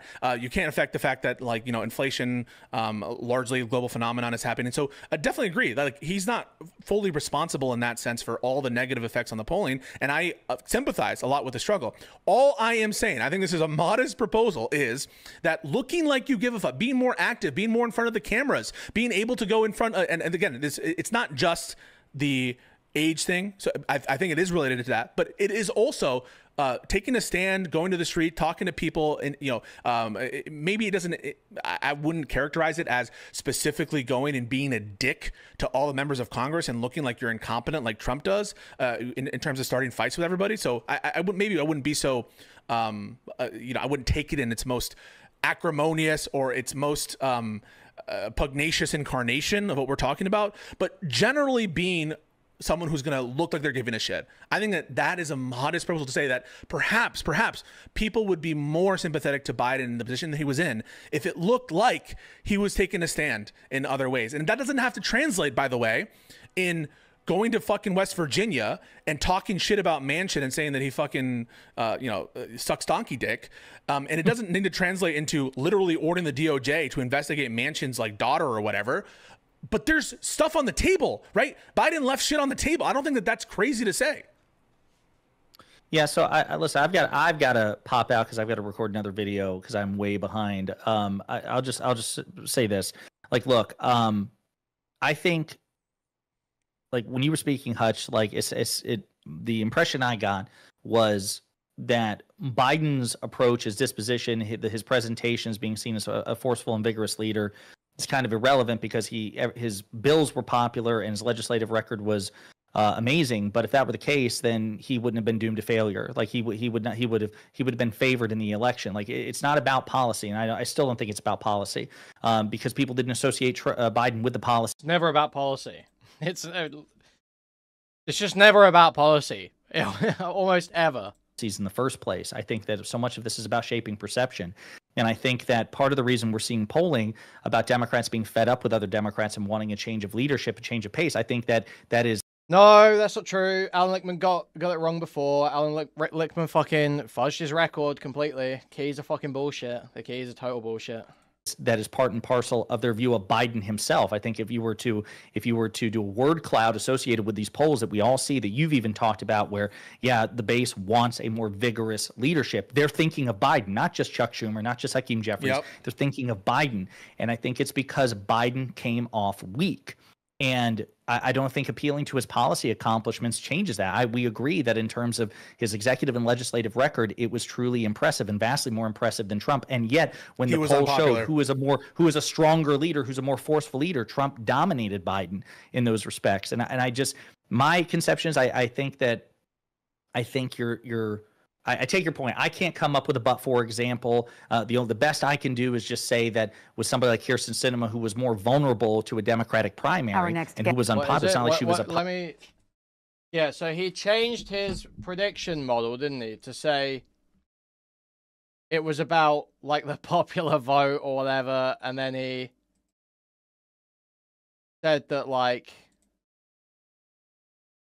what was it? He's had to change it like multiple times to make it. Yeah, so what, 2000, he's like, oh yeah, I'm just predicting the popular vote. The keys just predict the popular vote. And then 2016, Trump loses the popular vote, but wins the Electoral College, and he predicted Trump. So you've got to pick one there. You're wrong on one of those, at least. And then you're wrong in 2024 as well. So really, you're wrong 3 times, because you can't play both sides. Lichtman is like a total joke. Popular incumbent. The Democratic Party and the sitting president of the United States, also a Democrat, had left. Yeah, the economic argument for voting Trump is nothing about policy. No one knows anything about the fucking economic. Like, it's none of the voters know anything about fucking Trump's economic policy. They all just think it's, oh, bring jobs back to America. That means more money because more jobs. Some retarded shit like that. It's not about policy at all. The reason why the economy fueled votes for Trump is because people's perceived buying power was low under Biden, which made them hate the president. They hate if people's perceived buying power drops or stagnates, they're going to blame the people in charge for that, and that is one of the most present issues in their life. leverage over that person. Like, hey, listen, presumably you want to get reelected, right? So you need to start hugging me a little bit more. Joe Manchin can afford to give me the finger because if he wants to stay in office, part of that is predicated on him doing exactly that. But you are vulnerable. And no, hang on. I know you have to leave soon, Josiah, but you are rewriting history because she was just as stubborn as Manchin. She was not movable. You don't think that he did like talk about her in public in ways that were kind of disparaging, and she would like bite back. I'm not rewriting history because I didn't say that she wasn't stubborn. You're saying there's more of an opportunity for him to like bully her a little bit more, but you can't give me any specific example of like on what issue do you think that would have mattered, and you still haven't mitigated the risk of alienating her when you need her votes for the next 2 years, dude. When I say vulnerable, I'm not talking about her personal, like of course she's stubborn, and maybe just on sheer recalcitrance alone, she would have refused to give in to Biden. When I say vulnerable, I mean Democrats. She could have been replaced with a Democrat. Manchin, but she didn't care, bro. She was. Wait, do you Hutch, understand that behind the scenes? Okay, but this is no. Hold on. You need to. You are rewriting history about her. There was reporting on her.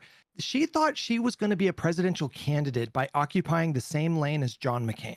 You guys understand that? She was like buddying up with Republicans in Congress because she thought the public had an appetite for bipartisanship, and she was going to like return the country to that sort of thing.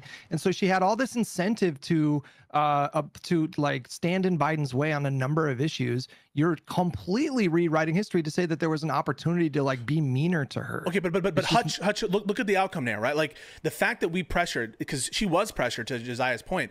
The fact that she was pressured and she started to become a pariah means that she did not run for Senate again in Arizona when she was up for re-election. She'll never be the nominee. She's done. And she's out of the politics. And now we have Ruben Gallego. And Ruben Gallego, I have a problem that he voted for the Lake and Riley Act. I have some problems with, but what a fucking improvement.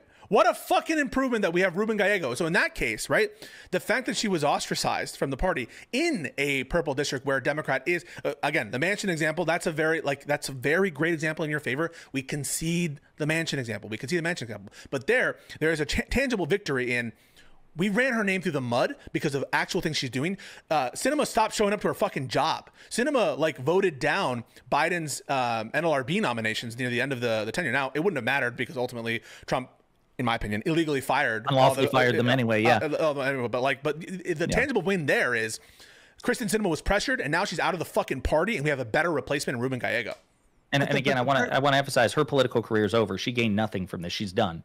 Dead end. Game over for her. That's all well and good, but like there was pressure within the party, within the grassroots movements, within the voters themselves, within other politicians who were criticizing her.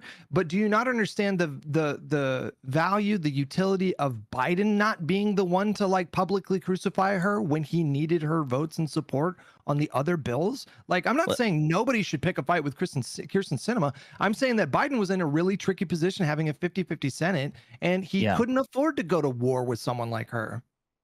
Yeah, so I totally agree that Biden's in a risky position, that any of these carry with it great risks. I don't dispute that at all.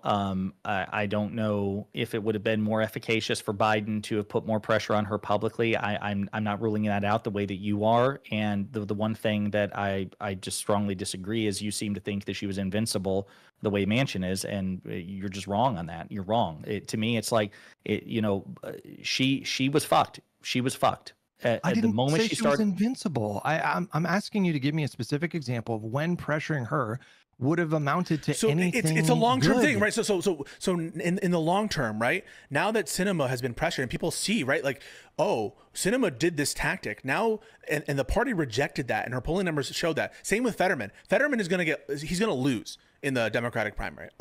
I'm predicting that right now. If he doesn't, by the way, I would advocate that people vote for him. And again, I'm not crazy. I'm practical like you. My inclination, like you, is, and one thing I really, really appreciate about you, Hutch, is your pragmatist at heart. But I think that you are focusing on short-term gains instead of the longer picture. The longer picture is... Please go. Hang on a second. Why you're talking about long-term goals. Do you understand that Joe Biden had a short-term goals, two years? You understand? Like, number one, do you concede that politics and getting stuff passed has just as much to do with personal relationships as it does with the merits of the bill? And number two, do you agree that he needed her for his legislative agenda and judges Yes, he for the did. next 2 years? Yes, I Then do. you cannot possibly justify some long-term goal of like pushing her out of the party coming from Biden. Yeah, I want to whether- end on this. I want to end on this, like for me. Again, I take your point. But I'm with Pisco. I think that you are so focused on the short term that you're not contemplating the medium or longer term. Where's Biden now? Where's his agenda now? Where are his accomplishments now? They're DOA. What does that even matter? What relevance is that, bro? Wait, like, what do you mean? Well, like, did wait, he that's if your whole thing. Okay, dude, your whole thing is Biden can't do any of this because we need the legislative wins. Okay, where the fuck are they now? What does any of that matter now? he not get 200 plus judges passed or confirmed? Did he Yeah, not and get for all what of it? good that Like, is, basically because look at the all Supreme of his Court. legislative agenda. What did you say? So look at the Supreme Court. Like, yeah, the 200 judge. That's a good thing, right? That's very great. But it's not giving us the security that we need from the judiciary. He got one Supreme Court pick, and we haven't seen a sea change in the judiciary. And the result is we're continuing to be cucked by the Supreme Court. And what Josiah is trying to impress upon you, and I agree with him, is I think that there's a lack of focus on the medium and long term strategy. And whatever the strategy was that led us to here now, I mean, we have to re-examine that. Yeah, but Biden, at least at the moment, is looking to be considered an utter failure. Even though I mean, it's a tragedy, right? The most legislatively and executively accomplished president by his own terms in a 4-year period, who is a fucking pariah right now and may be considered a pariah for years to come, because the short term ultimately didn't matter nearly as much as we hoped it would. Yes, the judges, I grant you, but that's also by virtue, Hutch, with all due respect, of lifetime appointments. And they are also cucked by the Supreme Court, because the Supreme Court, of course, can overrule all 200 of those judges. So Biden's short-term accomplishments have been severely neutered, if not totally. So it would have been better for them to be even more neutered. No, we're not saying that. I think no, we're not. Yeah, but you're not appreciating the value of like what he was able to get done because he didn't pick this fucking intra-party civil war that you guys seem to think he right. And we don't have time to correct that. We're just missing each other. You think that I'm undervaluing? You guys are missing me. I understand your point. Your point is wrong. That's what I'm saying. Wait, what point do you think is wrong? You're gonna trigger Josiah. I'm triggered, boys, because you're conceding to me that it was really important that cinema, like, you're conceding to me that cinema was an essential part of getting his judges confirmed. That's and correct. His legislative tracker. You're conceding that personal relationships matter a lot in politics, and yet you're still telling me that it would have been better for him to like bully her. Well, no, so you understand how fucking ridiculous and contradictory this is? I don't think it's contradictory at all. I don't see the contradiction. So the contradiction is that pressuring cinema would mean that cinema wouldn't provide her votes on those pieces of legislation. It must be what you're saying, is that pressuring cinema, right? It would in fact, from Biden specifically, or you're saying in general? Bullying cinema, like Josiah is suggesting, certainly ran the risk of stifling his legislative agenda. I can't get you guys to acknowledge that, or you guys deflect to say, well, it doesn't matter, he lost, as if that's relevant. Hutch, you can say, oh, it runs the risk of not getting that vote. Okay, sure.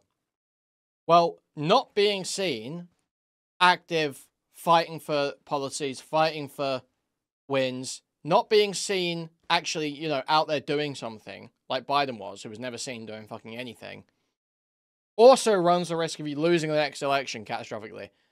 So, yeah, exactly. Being a pussy runs the risk of losing elections. So you are constantly weighing those two risks. And what they're trying to say to Hutch right now, basically, is the Democrats have risked doing nothing far too much. Biden risked doing nothing far too much. Can you point to a specific example where there would have been a hugely different outcome if Biden just pressed on this one point? No. Obviously, we can't see the counterfactual. We can't see the alternate universe where all this played out and see exactly how it would have gone.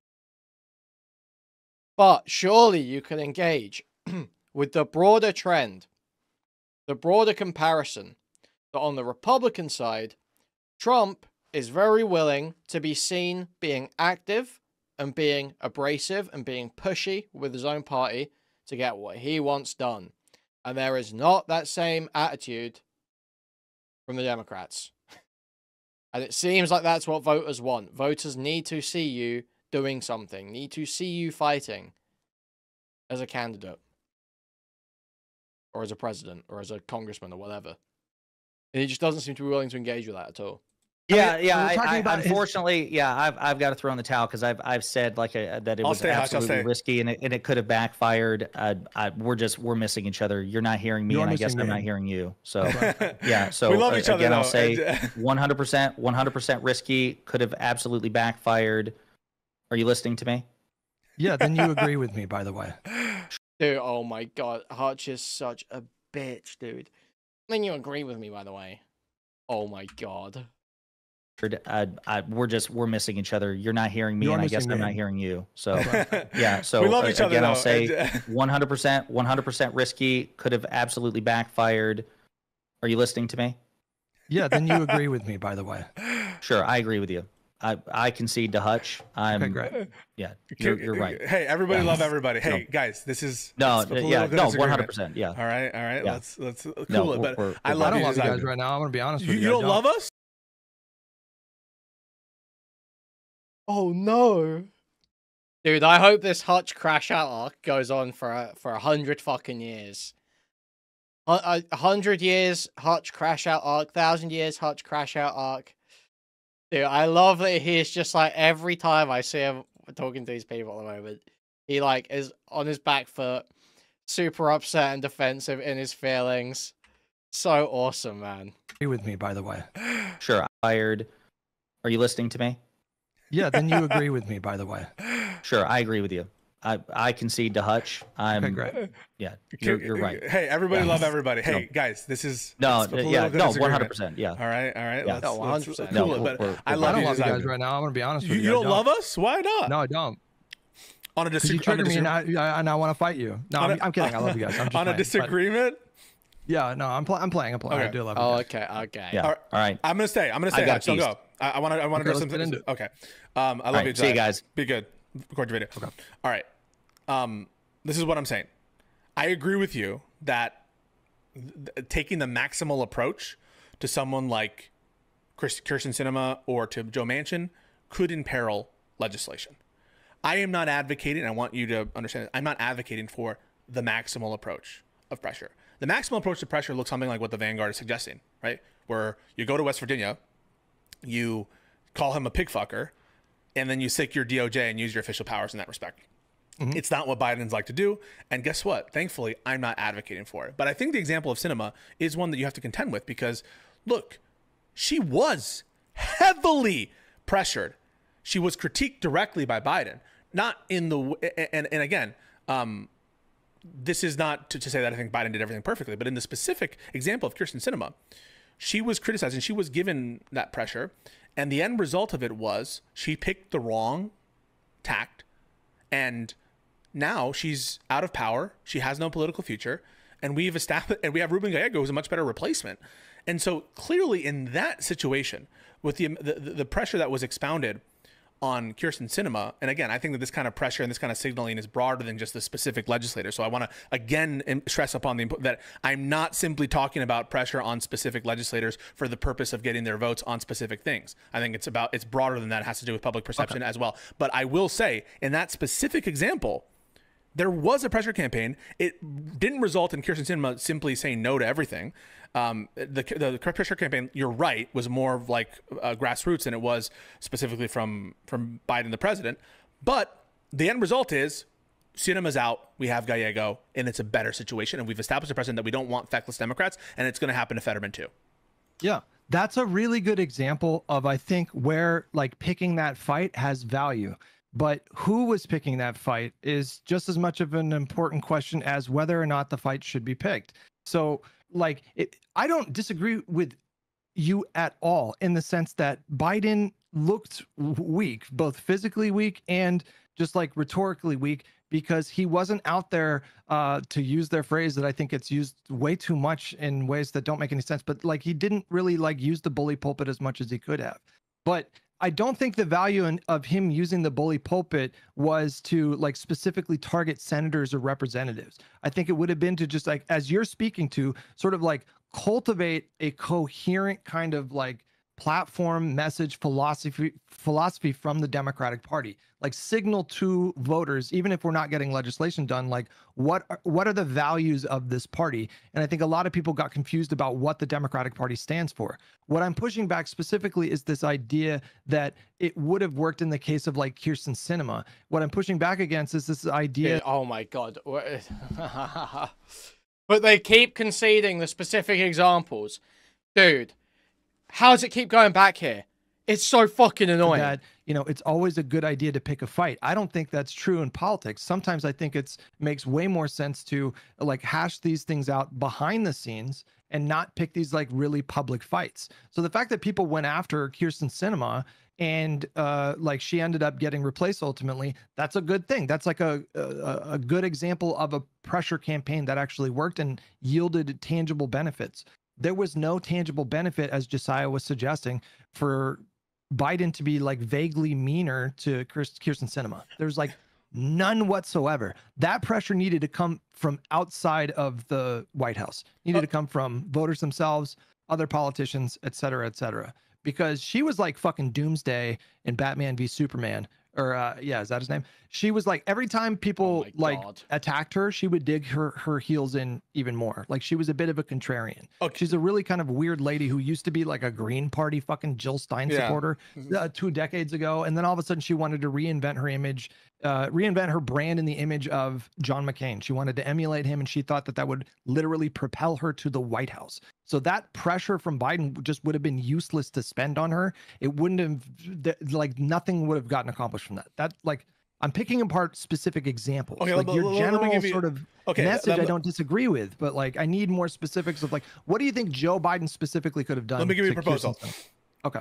Joe Biden comes out, and assuming he's able to do this, right? So let's all assume that he's able to do this, and to the extent that he has public health failings, that's something to consider as well for our overall message here about who we nominate. But Joe Biden press conference. I'm starting this press conference because I have a proposal. I value and respect the great Senator Kirsten Sinema from the state of Arizona. She's been incredibly instrumental to helping pass critical pieces of legislation, get shit done. I am proposing a public debate between her and me on the issue of X. I think that the American people deserve to hear her reasoning. And I think the best way to understand the reason about why she is resisting, again, I don't doubt the sincerity, is to have a good faith argument like they used to do with Lincoln and Douglas, and all these, different things, right? Propose something like that where you're not attacking her. This is actually, I think Pisco's right here. Hutch, surely Hutch has to agree to this. Hutch has to be like, as a debate lover, Hutch has to say, yeah, that's a good idea. Come on now. And being like unnecessarily rude, but you are showing the people that you give a fuck. I'm willing to wade publicly. And so go to the people, right? Like Churchill fucking did. I don't think that, I think it's a lack. Look, this is a hypothetical Biden that wasn't completely useless, okay? You have to, for a moment, imagine a Biden that could string 2 sentences together, okay? Of an imagination to think that there's nothing else that you could have done, I think, if for anything, to signal to the public that you stand ready to fight for their agenda.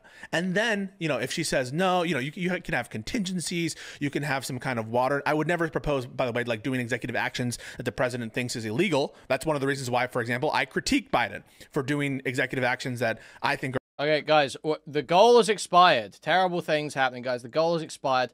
Now, I am going to start a second goal. And, guys, I'm going to try and sweeten the pot a little bit with this one, okay, guys?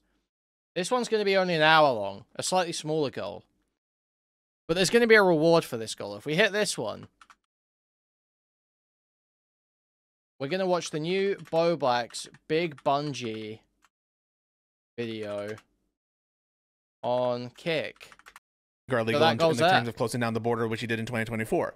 But I think that there's ways to play the info war. Biden could have gone on, for example, Joe Rogan or some other podcast guy. It's a meme, but he could have gone in the podcast circuit if he were able to do this and be like, yeah, I'm trying to get wins for the American people. And I respect all the senators in the U.S. Senate. I think it's the most august body in the world. It's the world's most deliberative body. And so I would never speak ill of my senators in this way. That said, I think that there's no good reason for the Senate not to take up this issue. And so there are definitely ways that you can play the info war that amount to pressure. They don't amount to acrimonious, maximal pressure that we're talking about with the Vanguard. But I think that it's a lack of creativity, lack of imagination to think that there isn't types of pressure that you could push to extract results that wouldn't compromise the fundamental relationship and compromise like your judicial nominees. So that's what I'm saying. And I think in general, that kind of pressure, that kind of signaling is important for the public to know that you're on it. Yo, thanks Scully for the 5 Australian. Huge appreciate. Thank you. You could get someone to compromise, as Joe Manchin eventually did compromise on the IRA, which people weren't expecting. And that I think is to Joe Biden's credit, and I give him credit for that. That's what I'm talking about, is to be more present, to be more of a vocal supporter. On the $15 minimum wage stuff, they didn't even try a little, right? And that is the problem, because the people aren't getting the message of why these things aren't happening, why these things aren't getting done. And that is a problem.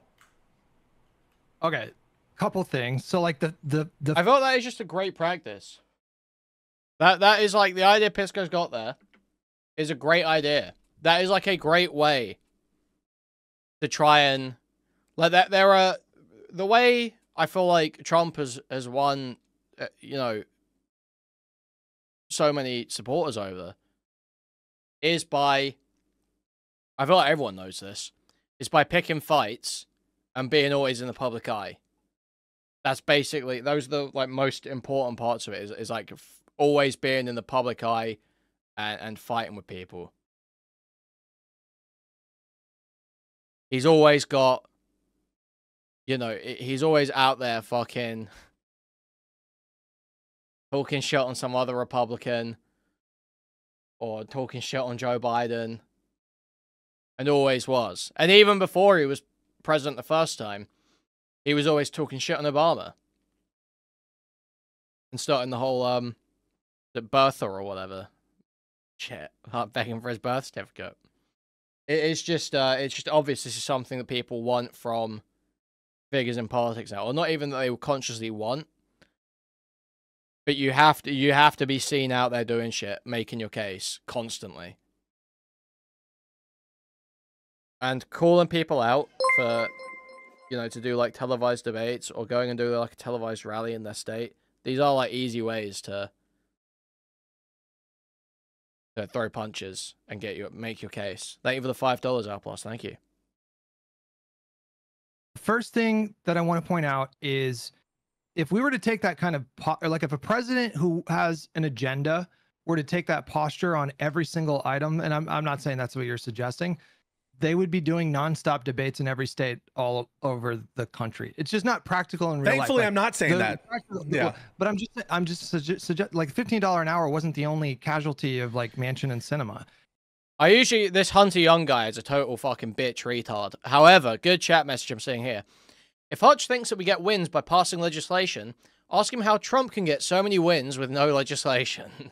It's a perfectly reasonable point. And what you're describing, you can dress it up in flowery language, but that's war, what you're doing, right? Like, you can't just say, like, oh, I respect her for the great state, blah, blah, blah. That's war. Like, that's obvious war. She's going to take that as war. So it amounts to the same kind of, like, civil war that I'm referring to that would, like, possibly stifle legislation. So you think if Biden came out on the and said something like this, Kirsten Sinema and I have a great relationship, I would love a public debate for us to be able to talk about this issue. And again, I'm just picking $15 minimum wage. For me, that's not even the most important issue of the day. I think there are other more broadly important things that were important in Build Back Better. So if I had to pick my policy agenda, it would not be $15 minimum wage. I'm just using that as an example. Pick X. It's X. It's whatever the policy initiative is. You think that if Joe Biden came out and said, I would love to have a public discussion with Kirsten Sinema. I respect her as a senator. I know that she is sincere about everything. And I think this would be a good idea because the American people deserve to know, because this is an important issue. And it's one I campaigned on. And the American people should know about that. And if she wants to have this discussion, we should have it openly and honestly. You think that in response to that, she would say, I'm not going to vote on any of the nominees for her or judicial nominees? No. I'm not saying she's going to like literally like stifle everything. But we're talking about like, I already got you to agree that like she had the ability to influence and perhaps like the personality to stifle things if she felt like a personal sort of grievance, if she felt like personally attacked by the president. She was, number one, immovable. It might have input delay. I haven't noticed anything too bad. Yeah, it's been fun. Because she was trying to emulate John McCain. But number two, like there was no time I gained down there was earlier, no there was a risk that she would like that would like greatly sour her relationship with Biden. Like what you're saying right now, like I understand that you can make it sound very gentle and like this is just a marketplace of ideas, but she would take that as a sign of war because it would be a sign of war. Like she would immediately be like, he's trying to make me look bad in my own state.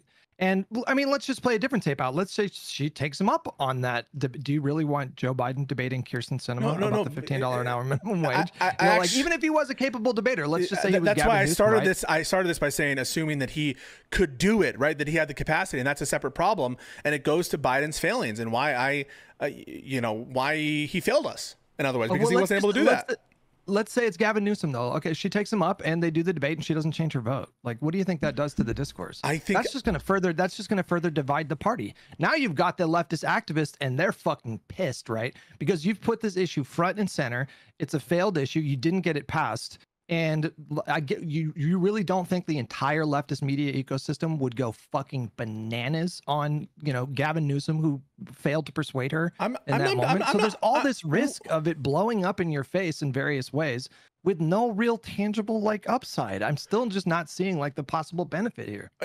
So the tangible benefit that I've talked to you about, do you agree that public polling approval is, if achieved, even in the margin of 2-3 points, something like that, and even if it means approval within the party, that is a tangible benefit, yes or no?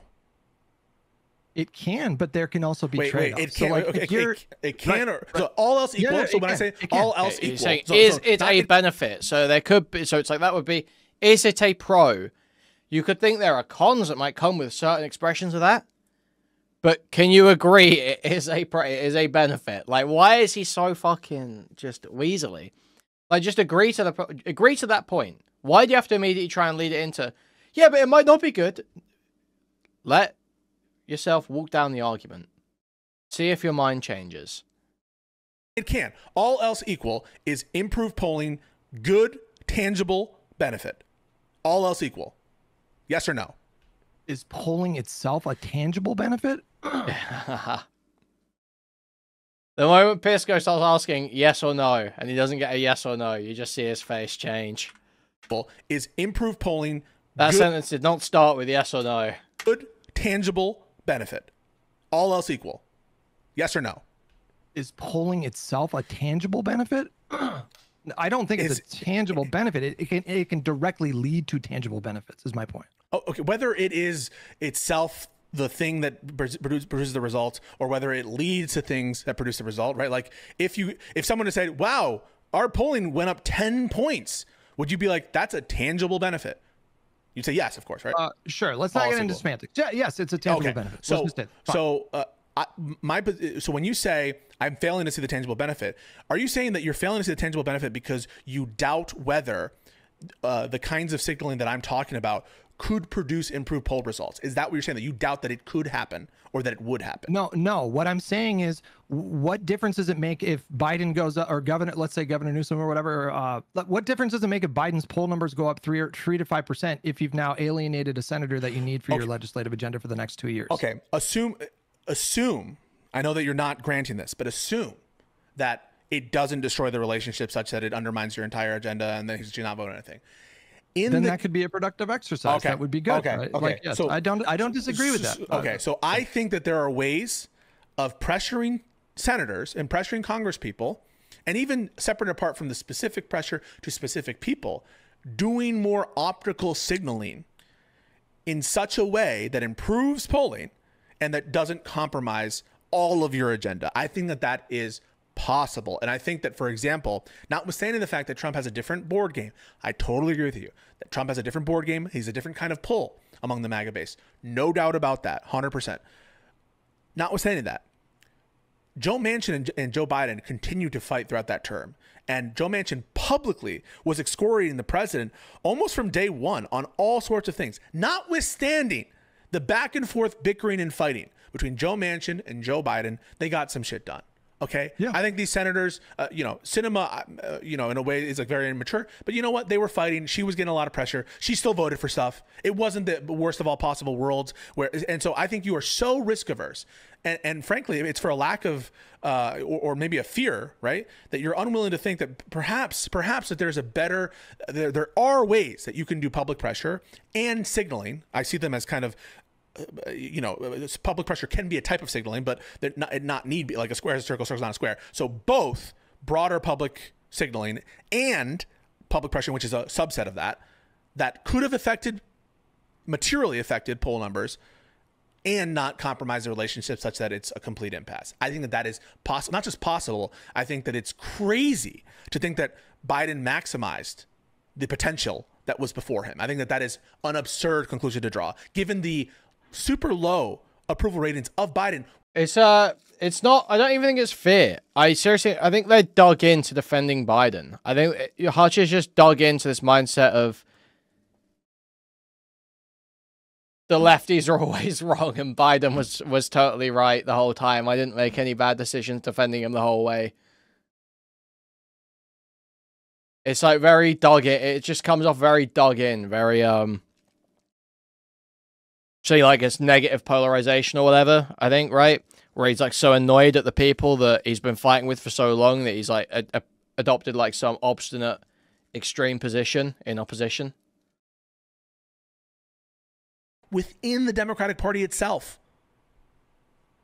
I said square circle, I meant square rectangle. My bad. Okay. I am not disagreeing with you. Okay, cool. That presidents can exert pressure in myriad ways against. Yeah, I'm not saying it's motivated by love of Biden. I'm saying that he's already staked the position, and the people he's around have already staked the position.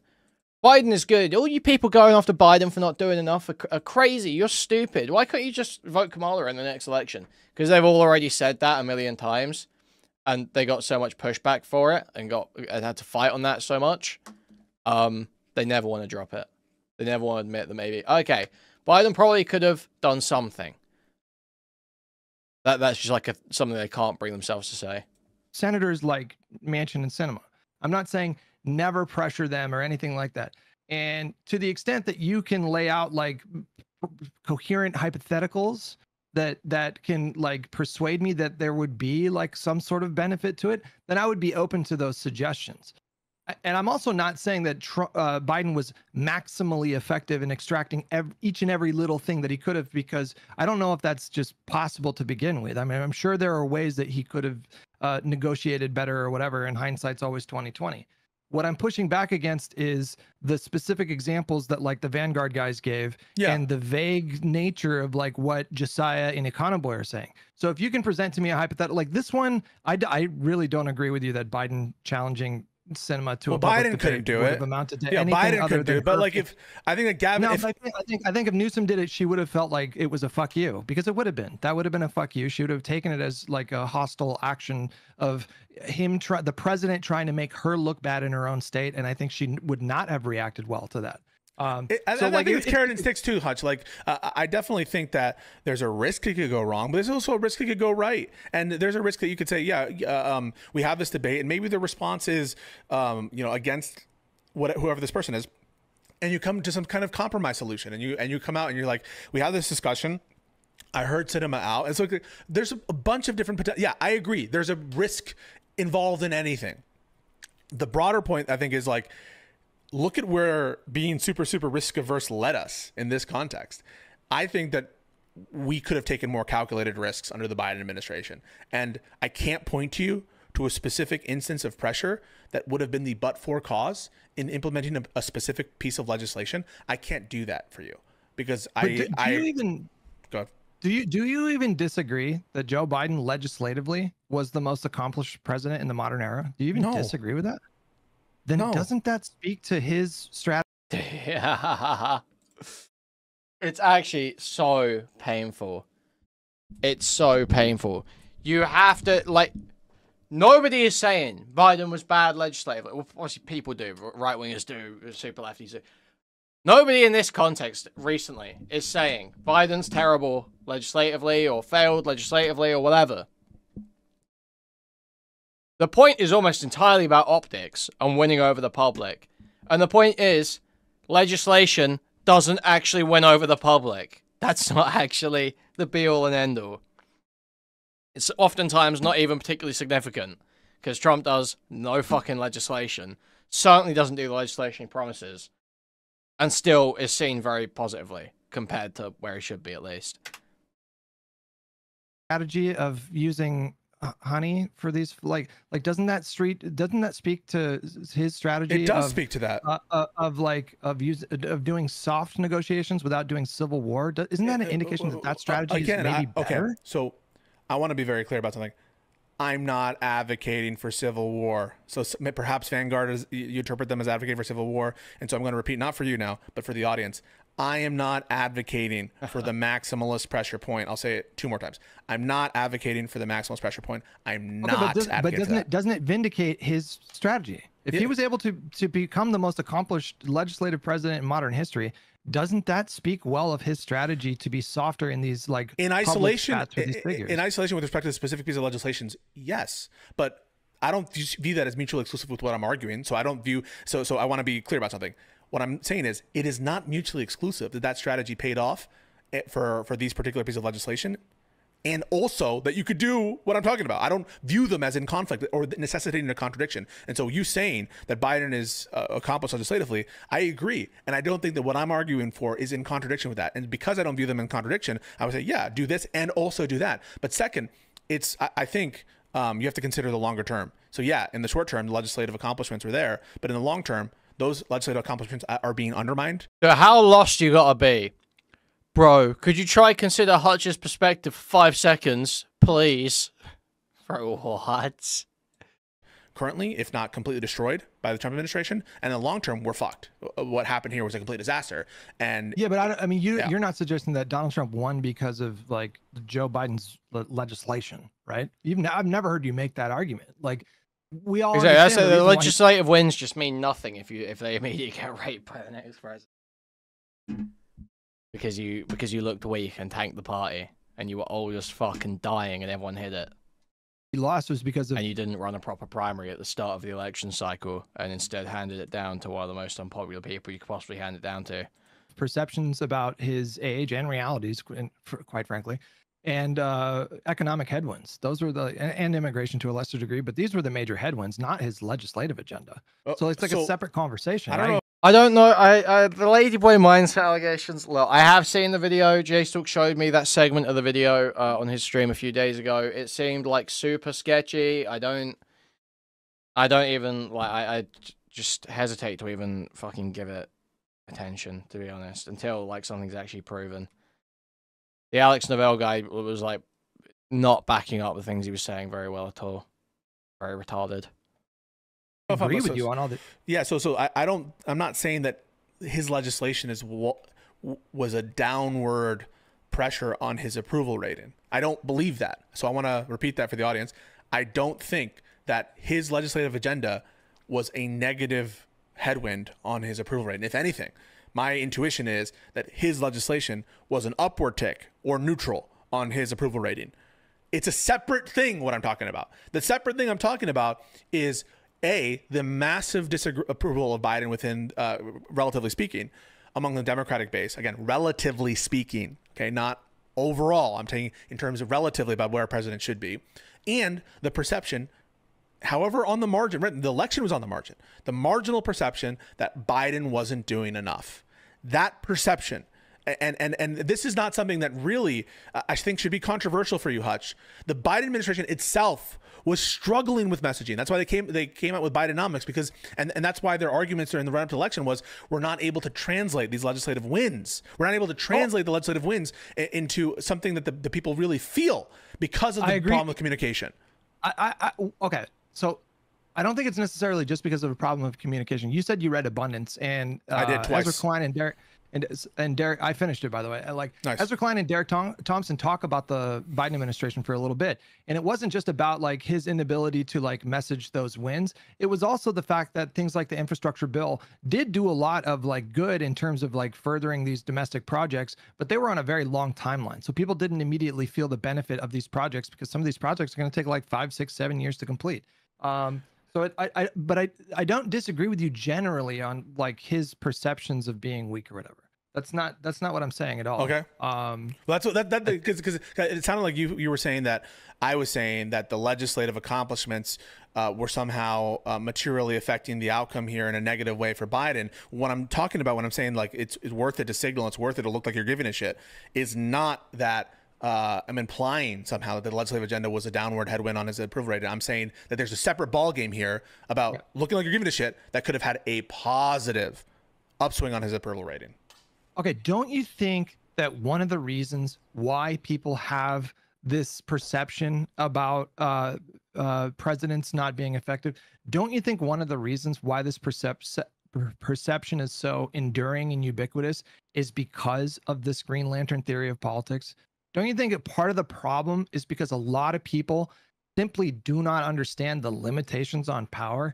And in your role as someone who does like, you're a content creator, you discuss these political matters. I assume you want to be someone who is educational and informs your audience of these things. Oh, dude, this is about to be so lame and gay, isn't it? Oh my God.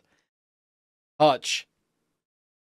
Dude, it is the job of the president to either communicate to the voter the limits of his power, or look like he's stretching the limits as far as they'll go. Like he's pushing as hard as he can within those limits.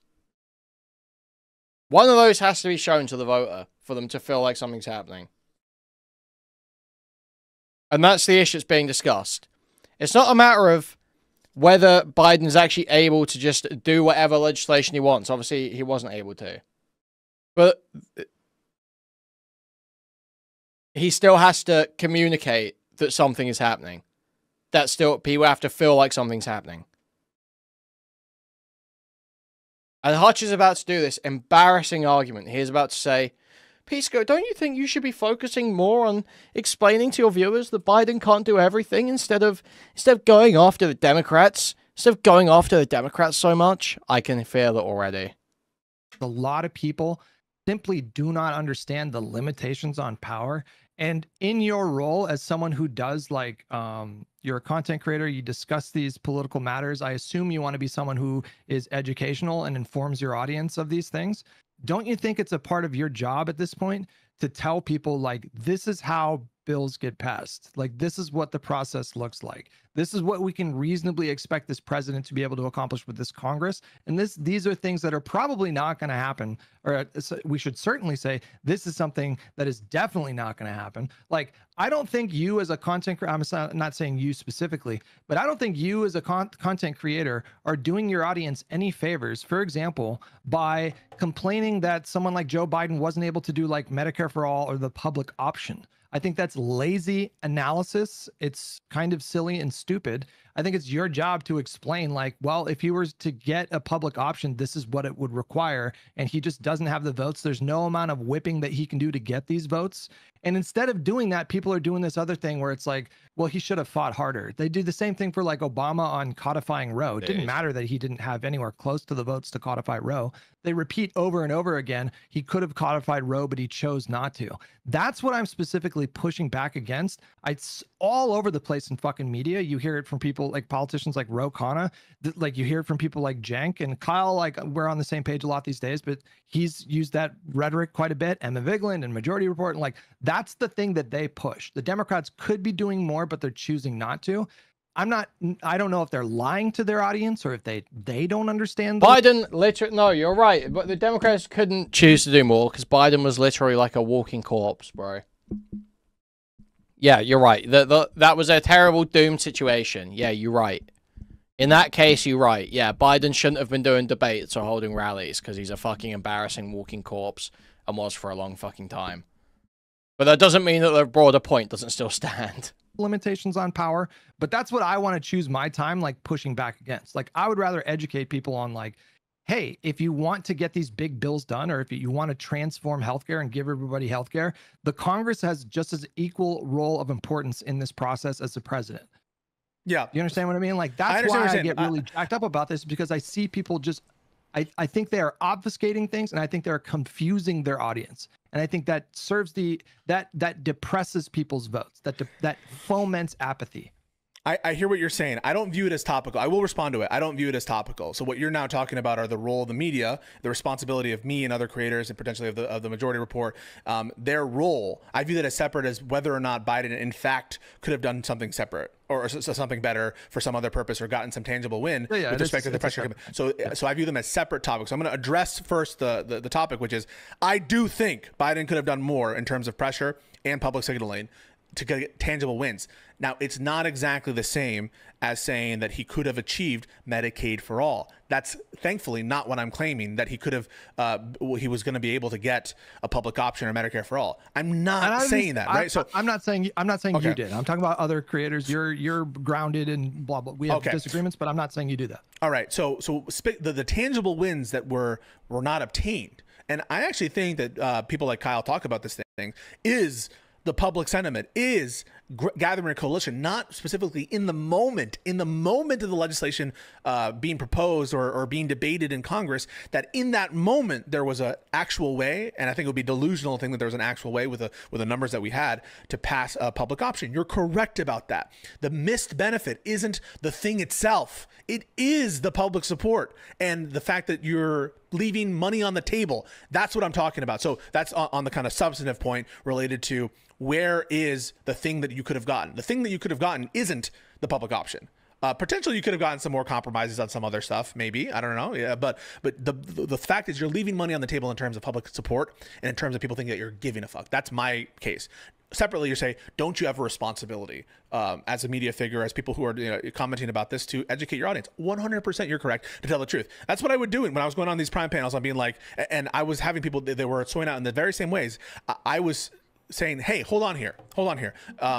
We have to be honest about the realities and the numbers. That Joe Manchin is, and you could have heard me when I was on those Prime panels saying, Joe Manchin is a senator for West Virginia. He's never going to be on board for this. What we can do is advocate for these compromises to support the president, to support his agenda, to make sure that people are just being communicated, but you're never going to really move Manchin on this kind of stuff because he just isn't speaking that language. So 100%, there is a responsibility in the sense to make sure that people understand how a bill becomes a law. And I talk about that, and I'm honest about the realities facing Biden. Biden had unprecedented challenges facing him, and then an unprecedentedly narrow, not necessarily without precedent, but a very, very narrow Senate, 50-50 Senate majority with the vice president, and then a narrow House majority as well. And I'm honest with that too, and I agree that there's a responsibility. Here's the problem, right?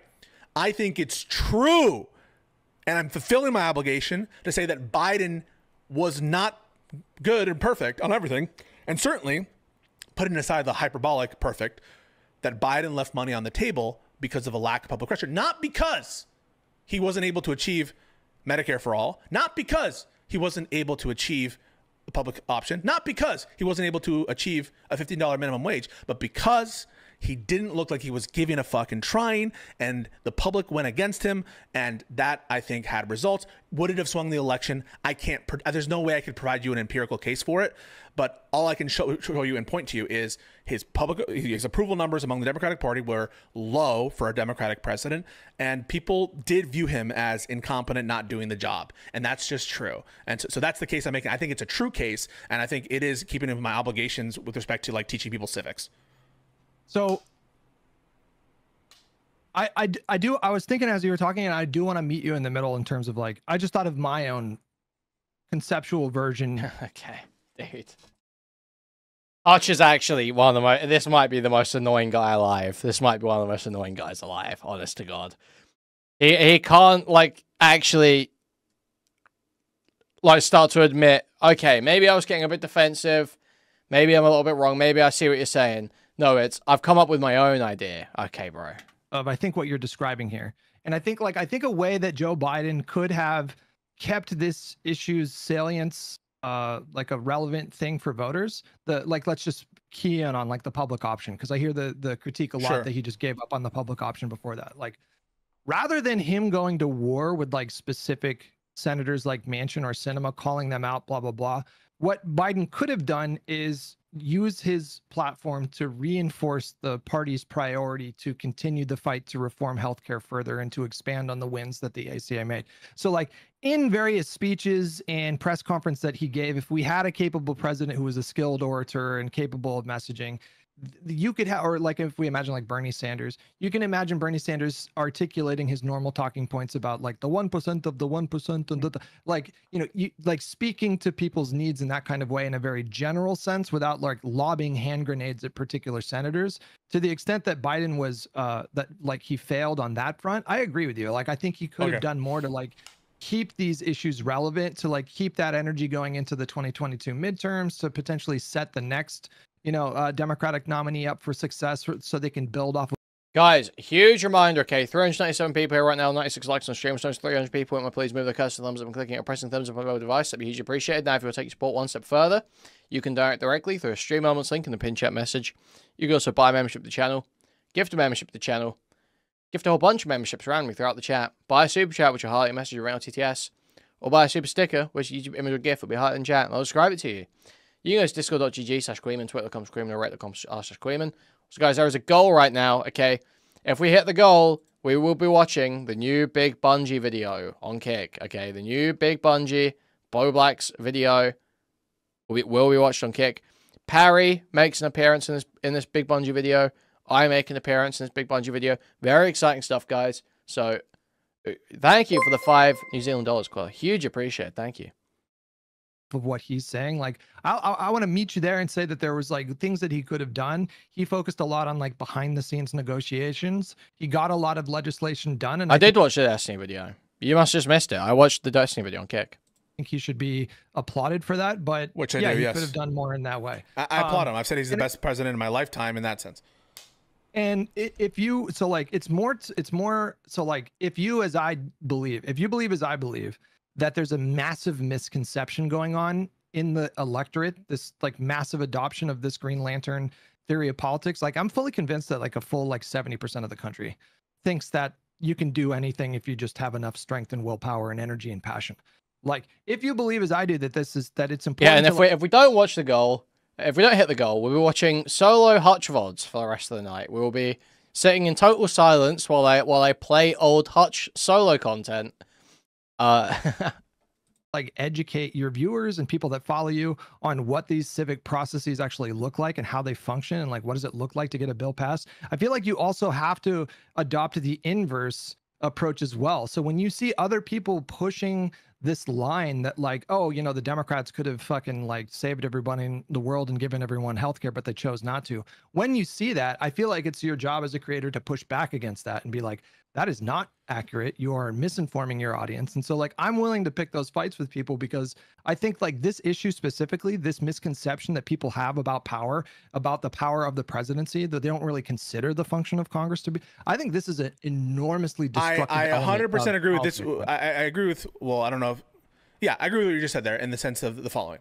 For example, I'll give you an example. I criticized Ezra Klein heavily when he said falsely that some of the requirements in the BEAD funding that was for this broadband, the internet stuff that was happening, that this was a result of Biden incompetence or the Democrats just wanting to put in all these different things and all these different checks, when that was as a result, like they were doing that to appeal to Republicans and the Republicans wanted that to come in. And that was an example of me. Which I'm really important, VODs. Why did none of these guys hang out with IRI? He seems like a natural fit for all these guys. What if I don't want to watch a Bo Black's video? Thank you for the 50 Danish krona. Well, then I would say donate. Probably apologize if you don't watch it. But you should want to watch a Bo Black's video. It's awesome. In real time, you can check the tweets on this, criticizing Ezra Klein for falsely attributing to the Biden administration what was good legislation in the Bipartisan Infrastructure Act, and saying that Biden was putting in these requirements for no reason when really it was a result of the deal making that he was doing because of the Republicans. Okay, I saw that. I do that. I mean, I obviously agree IRI is a total bitch, but I thought it'd be a natural fit for these guys, you know. Other people too, yeah. Yeah, so I 100% do it. I absolutely did it in real time when the lefties did it, and we're saying things like, if you go back to the Prime panels, I don't know if this recorded. Yo, Matt N with the huge $50 donation. Hugely appreciated. Insanely generous of you, Matt. Thank you so much. Thank you. And we will count that as goal, I think. We will count that as goal. Hugely appreciated, man. Hugely appreciated. Thank you so much. Of them. But I did that in real time. And when it comes to generally talking about like the presidency, and the only reason I know what the Green Lantern theory is because you're saying it right now, which is the notion that the president can do whatever he wants. Every single day, I feel like, of my streams, of my fucking life, I'm speaking against this theory of the executive as king. I mean, pull up to any one of my streams, and I'm saying the president can't do that. You can't usurp Congress. You can't usurp the courts. The president can't just do what he wants. Criticizing Biden and saying, yeah, Biden was abusing his power for doing these pardons. Biden was doing something illegal. Just to be clear, I'm not. Okay. But just to be clear, I'm not accusing you of doing this. I'm just like I'm just expressing, like, a lot of people question me about why I spend so much time attacking lefties. But this is the reason. Like, I believe that this is a really destructive element of American politics. I'm not saying you do that. Okay, I'm not saying that you need to do more or whatever. I appreciate that, but at the same time, here's the critique I have for a politics that is now too focused on lefties, which is, I think that the lefties are where the actual vigor is right now, and it's not among these. Oh shit! Oh, Pisco is about to strike a nerve here. Right, I think Pisco, this is dangerous territory. I can imagine Hutch's chat was not happy with this sort of talk. You do that. Okay, I'm not saying that you need to do more or whatever. I appreciate that, but at the same time, here's the critique I have for a politics that is now too focused on lefties, which is, I think that the lefties are where the actual vigor is right now, and it's not among these institutional types, and it's not among these. Now it's some of them, right? It's some of the more sober types, but I see the energy that we need, and we need their energy to win. We need people like, in my opinion, like Mamdani, AOC, people who are able to actually draw crowds, people who actually have charisma. That the PF Jung's running from CPCA emergency government, dude. That is just embarrassing for PF Jung. I gotta say, that is incredible. That is incredibly embarrassing for PF Jung. He's jumping the plantation fence. Pisco is escaping the sunken place right now. Okay. He's his light returned to his eyes.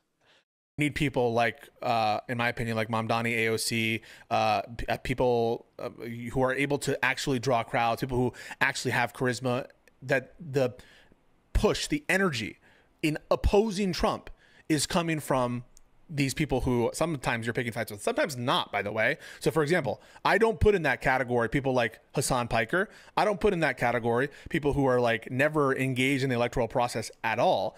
But I do put in that camp people like Crystal and Kyle, 100%. And I agree with you now because they've changed their rhetoric. Like they're very. This is a very different Crystal and Kyle. Like I've been critiquing them for years, and I'm encouraged that they seem to recognize, like, okay, it's really, really bad. So I actually don't spend a lot of time critiquing them anymore. Chat. When was the last time I fucking criticized them? I really know. Like as long as you get that homework, I'm on board. Like it's whatever. We can have ideological differences. You can be a communist, and we can get into abstract, like esoteric debates about that, and that's fun. But like, I'm not gonna. I don't think that you're my enemy at that point. I don't think you're destructive at that point. I appreciate that, and I think that you're able. I think you should be able to, and I think. For example, like let me respond to something you said though, because you talk about you think that's where the energy is. You can have energy and still be wrong. Correct. You know what I mean? I don't think we should necessarily strictly focus on energy. Yes. Right? So okay, but you have to sort of. This is the thing. You can be wrong, but you have to be capable of recognizing when you've got more in common with people than you do different, and knowing that you should coalesce around issues that you agree on, or issues that you at least like sort of. Dude, I hesitate to use the word just because it's got a terrible connotation in my mind, but directionally agree with, you know, people who you're generally on the same page as on an issue. You know, you might not be, are you 100% all the way aligned on exactly how you would want, say, like the healthcare system to work? No, maybe not. But you're more aligned than you are with a Republican. And there's obvious wins that can be gained if you if you coalesce around that and don't bicker so much about the specifics. You know, if you don't spend all your time just go after Hassan being like, oh, universal healthcare isn't even that popular. You know, it's not even that popular. You act like it's so popular, but it's not. Like, if you spend all your fucking time and energy doing that, you're actually you are being more destructive than anything else. I thought that's pretty obvious. Like Mamdani, for example, I'm not saying he's wrong, but like, I feel like he's kind of setting himself up to like, I mean, he's going to feel their wrath at some point. Like, he's going to become the NYC mayor, probably, according to the polls. He's kind of fucking crushing it right now. And if and when he is elevated to that position, he's not going to be able to deliver on his entire agenda. And what are these people going to, are they going to accuse him of lying about, being able to raise taxes? He's not going to be able to do that without the legislature and the governor's approval. So like, that's probably not going to happen. Are they going to fault him and say that he's feckless because he hasn't whipped his party into give him his platform? We'll see what they say. I can't predict what they're going to say. I can't predict what's going to happen. But all I'm talking about is the fight. The Democratic base hates the leadership right now. Historic disapproval among the leadership, the party. The party is not doing it well. And what I see is the people who are leading the charge oftentimes are the more progressive members, and they're what people want to see. I have mixed thoughts on Ezra Klein. Seems like a pretty good journalist, pretty smart guy. Unbearable though. Totally insufferable personality.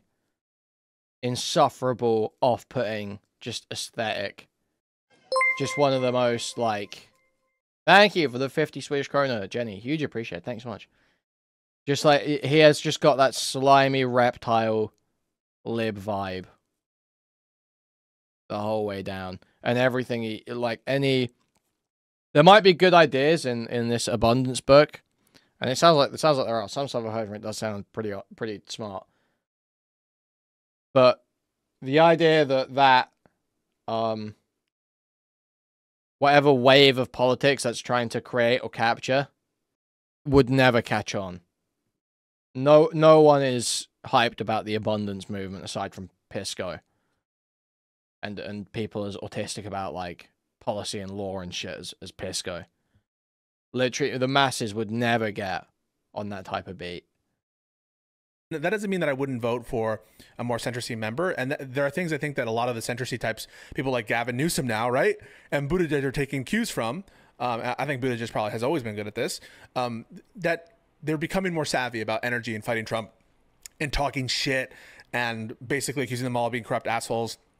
And that's good. But I think that sometimes your critiques of the left are interpreted from people, I think incorrectly at times, because I think that, for example, you've criticized people who aren't falling behind Mamdani now, and you've criticized people, the oversight decision among other decisions. And so you've even just said, I think earlier in the debate, or even just now, that you support national, like the NHS, right? And so you have progressive politics. I'm not saying you don't have progressive politics, but when you spend, I would say sometimes inordinate amount of time. Okay, well, deregulation for property development sounds good, no? Why would you not want... Okay, what is the problem? It feels like a lot of the problems with housing development, building housing, increasing housing supply, is just from regulation. It's because every fucking retard who owns a house has a huge incentive to, like, vote for laws and heavily, every local government and shit like that is all from the bottom up. Homeowners have basically over generations decided, actually, you're totally raped. And generally, markets are a good way of providing, deciding what supply needs to be given to fill the demand. So I don't understand why just deregulation wouldn't solve a lot of the issues. Obviously, you would want regulation for like safety stuff, but in terms of like zoning and shit like that, it sounds like that is like one of the biggest problems. The abundance movement has gone over like a hard dick in a battered woman's shelter. Not very popular. Wow, amazing insight, Deep. Thank you. Back in lefties, and even I think you recognize that because you had a whole like, I'm gonna have a period of time when I'm not gonna critique the lefties. That there can be a feeling of like, well, whose side are you on? Do you want to actually defeat Trump? And I think to defeat Trump, we should employ and use the progressive energy that exists. That's my, my only critique in that. Yeah. I don't know how anybody who honestly engages with my content could ask the question like, does this guy really want to oppose Trump? That's like my entire brand.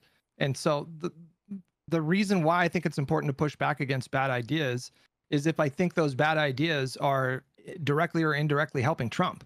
And so when Ro Khanna, for example, goes on Theo Vaughn and says that, Bernie had it locked and he was cheated out of the presidency in 2020, I actually think that's very, very bad.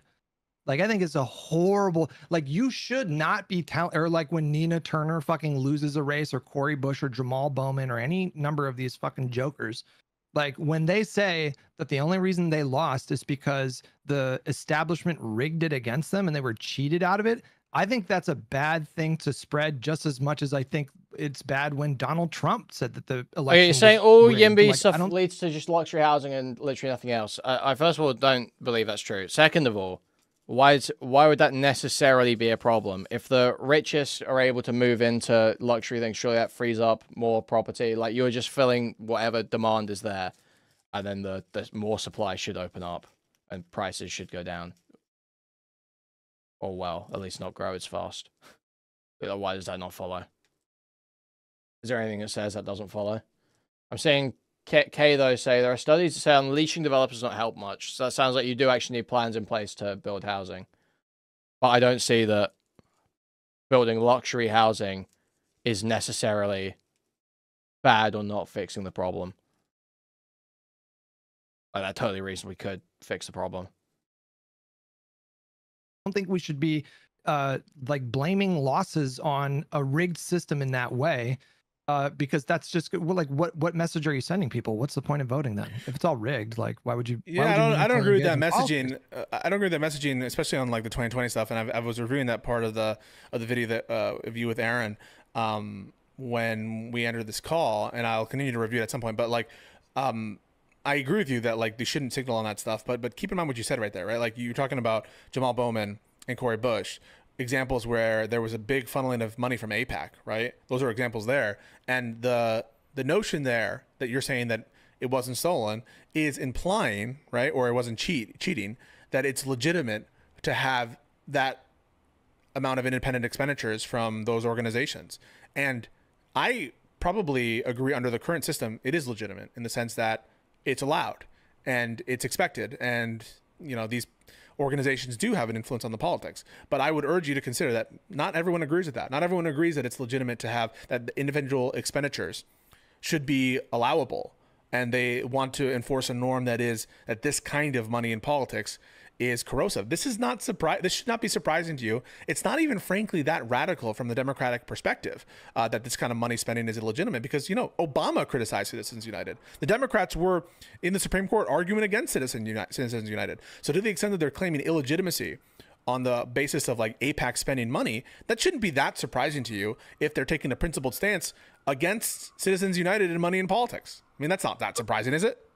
So separating these issues, like, I agree on campaign finance reform. I think it's like completely backwards the way that we do that. I wish we had laws in effect like they have in European countries, where you have like a public fund and each candidate gets like an equal amount of money. That seems like way more democratic and fair to me. That's a separate issue altogether, though. Like, Nina Turner, she outraised her primary opponent in the last election. She lost. Cory Bush and Jamal Bowman were both down by double digits before AIPAC even spent a dime. Cory Bush, her voters didn't like her because she did stupid shit like vote against the infrastructure bill and then show up at a press conference at a local community event celebrating the impact of the infrastructure bill. And then she's asked the question, well, you voted against it. Why are you here? That's ridiculous. Yeah, but you're okay. I understand that. You're making the same outcome determination argument.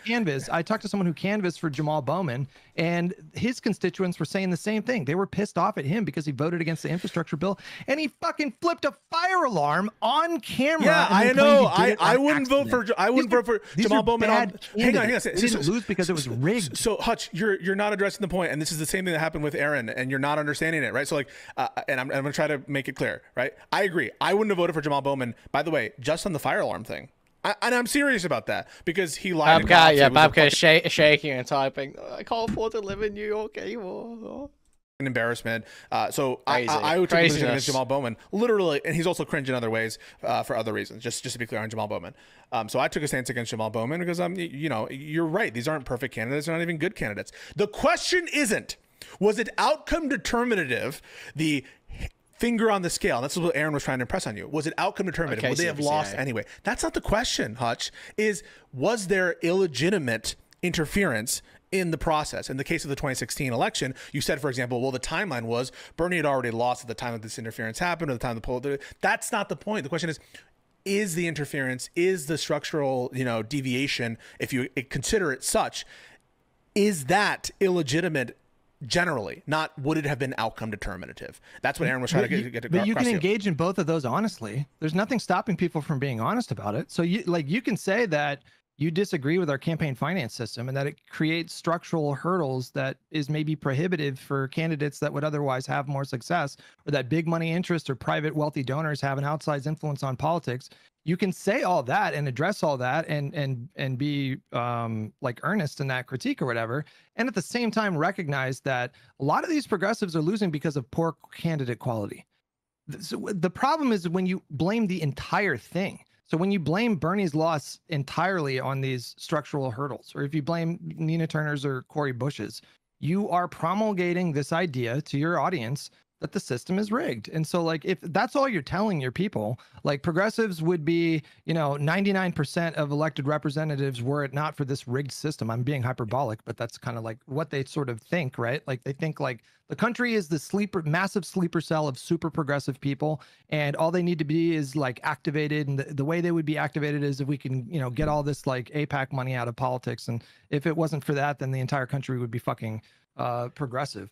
Like that is extremely destructive messaging. I don't understand if you're trying to foment a community or a grassroots movement that it meaningfully engages in the electoral process. It's a horrible idea to spend your time blaming every progressive loss on a rigged system. In your beliefs, is it possible that independent? Okay, but what foments that attitude? Like it feels pretty obvious that the thing Hutch is arguing for is that is the fuel for that attitude. Hutch is arguing for the backroom deals, the closing ranks to shut out progressives and far leftists. Whether you think the far leftists would win or not, he's arguing for the intervention. Like that is what is fueling, and like APEC money and stuff like that is what fuels. It gives the space for people to say it's a rigged system, or for people to feel that way. It fuels that feeling, whether you think it's legitimate or not. Expenditures had an outcome determinative effect on the elections of Jamal Bowman and Cory Bush. The fact that they weren't. I don't think so in either of those cases. No, like I don't even think so. 1% chance that spending had an outcome determinative effect. Sure, 1%. We'll say 1%. But so like, yeah. So there's a difference, right? Like if you believe, as they do, that the spending had an outcome determinative effect, and presumably that's why people are against that kind of spending, not because it will not have an impact, right? But because presumably it will have an impact. That's why you would take a position with money in politics. But if they have that, granted that they have the view that it was outcome determinative, their view is that kind of spending is illegitimate. And that's why they push those narratives, that it's illegitimate to have that kind of spending. And it's not what I'm trying to impress on you. I don't necessarily agree with it. In fact, I don't agree with it. And I think that it is dangerous sometimes to be arguing that these elections are somehow illegitimate, that the real problem, the real target should be, if you have a principal position against campaign finance, that kind of stuff, it's more structural at the Supreme Court decision and about different regulations you might pass. So on that, we agree. But like, I think that you should understand what they're saying. They're saying that this kind of money in politics is illegitimate, that they disagree with it. And that's not a radical position from Democrats. If they were just saying that, I wouldn't have a problem with it. But what they do is they offload all the blame onto groups like AIPAC.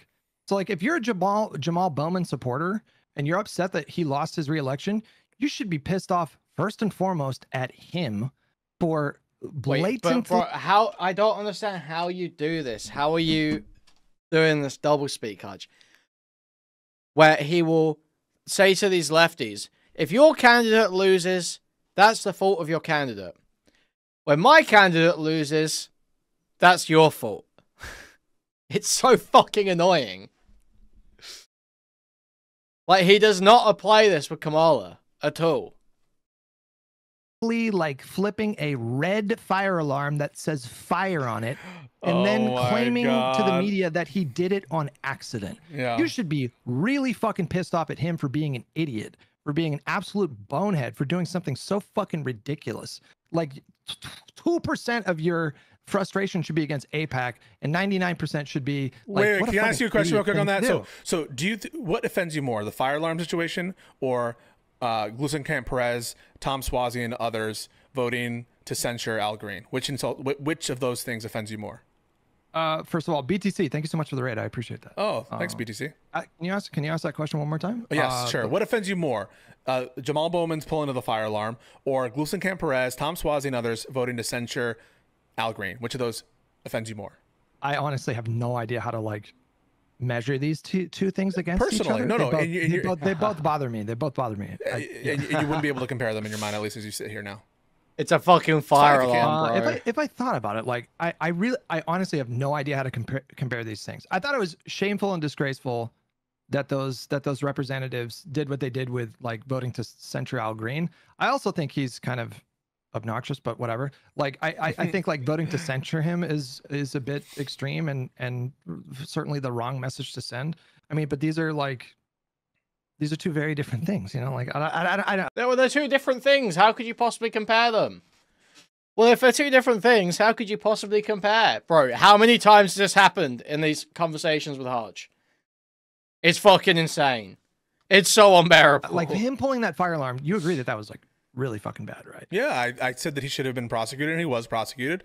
And yeah, I also think that it was, you know, in a primary, I probably would have voted for someone else other than Jamal Bowman on the basis of what I view as him being like very fucking unhinged.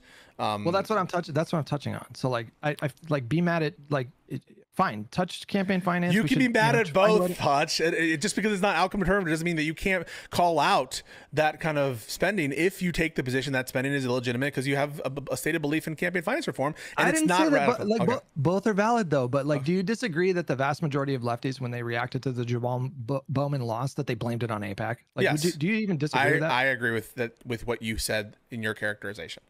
Okay, then you agree with the problem. That's a problem. Like, if you really like, I feel like progressives would be doing themselves so many more. Dude, Pisco's actually getting so pissed off with this fucking idiot. More favors. Oh my God. And I feel like progressives would be setting themselves up for so much more success down the line if they did honest self-appraisals after lost elections and actually tried to find a way to glean information and lessons from those losses. But what do I see every time a progressive loses? It's the same fucking thing every single time. It cuts both ways. They only lost because the system is like rigged against them. There's no like. It cuts how many both times ways. have we You're heard, right. You're right. But it cuts both ways, Hutch. It cuts both ways. It applies to libs too. It applies to libs, for example, in the context of 2016, where your position is that Russia interference had an outcome determinative effect on Hillary Clinton's loss.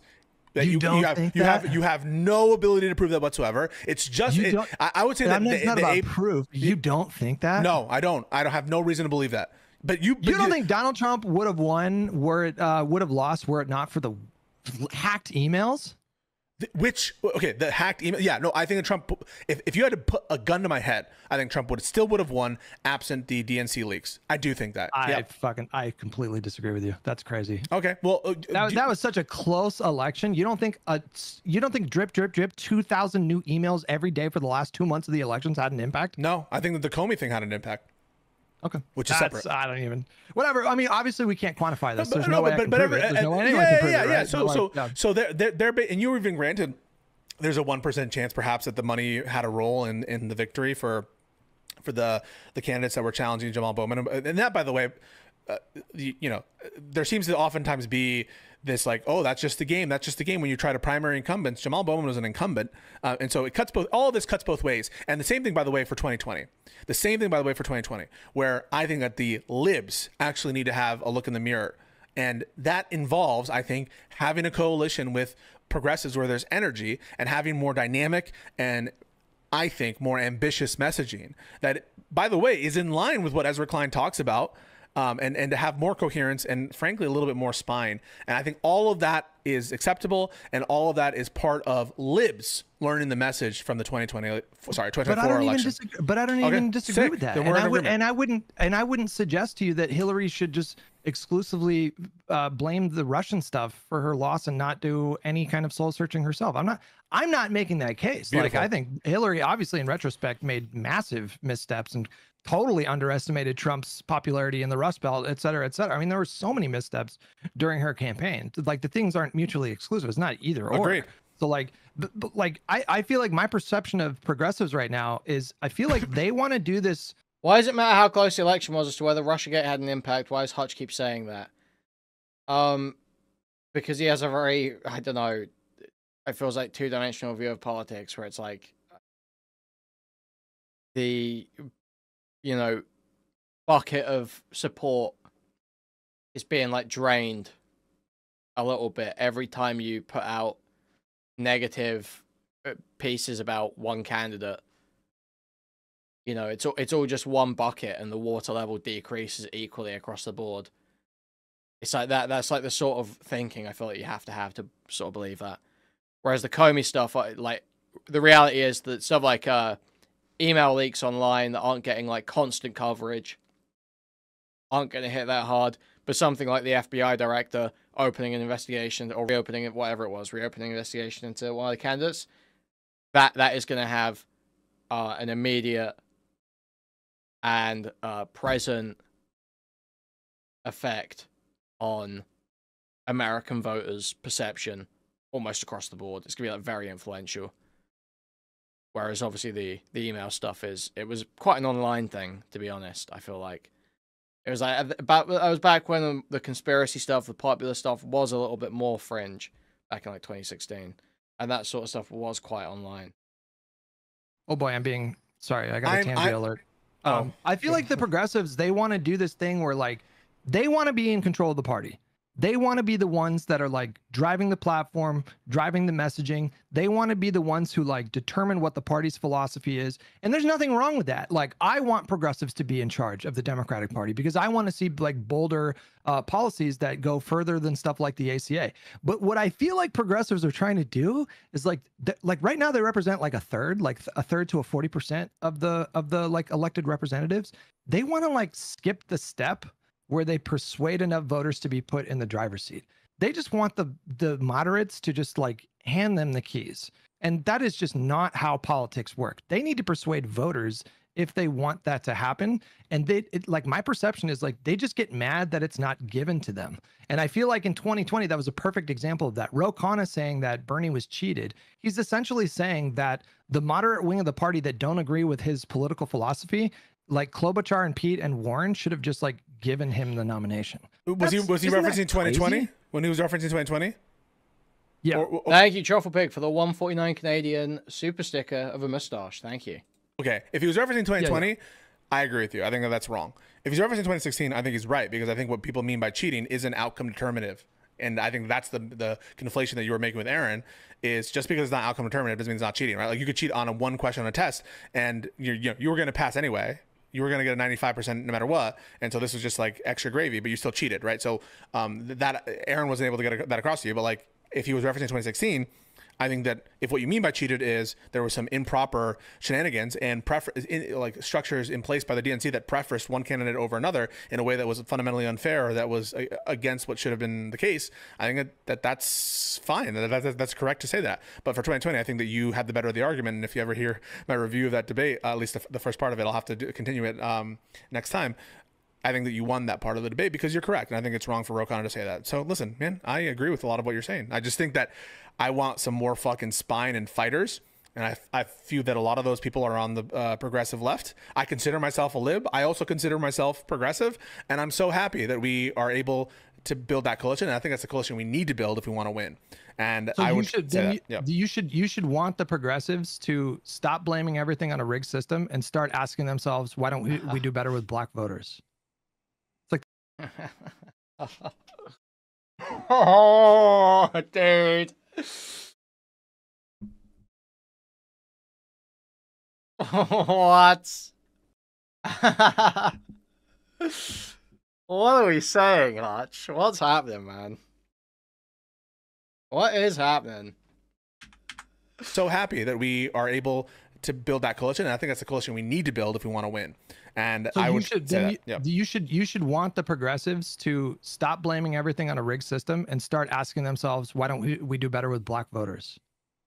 It's like the best thing they could do right now. If the progressives could shift those margins by 20, 30% or something like that with black voters or older voters, then you would start to see them like achieve the kind of success that we're talking about and potentially set the stage for them like taking over the party.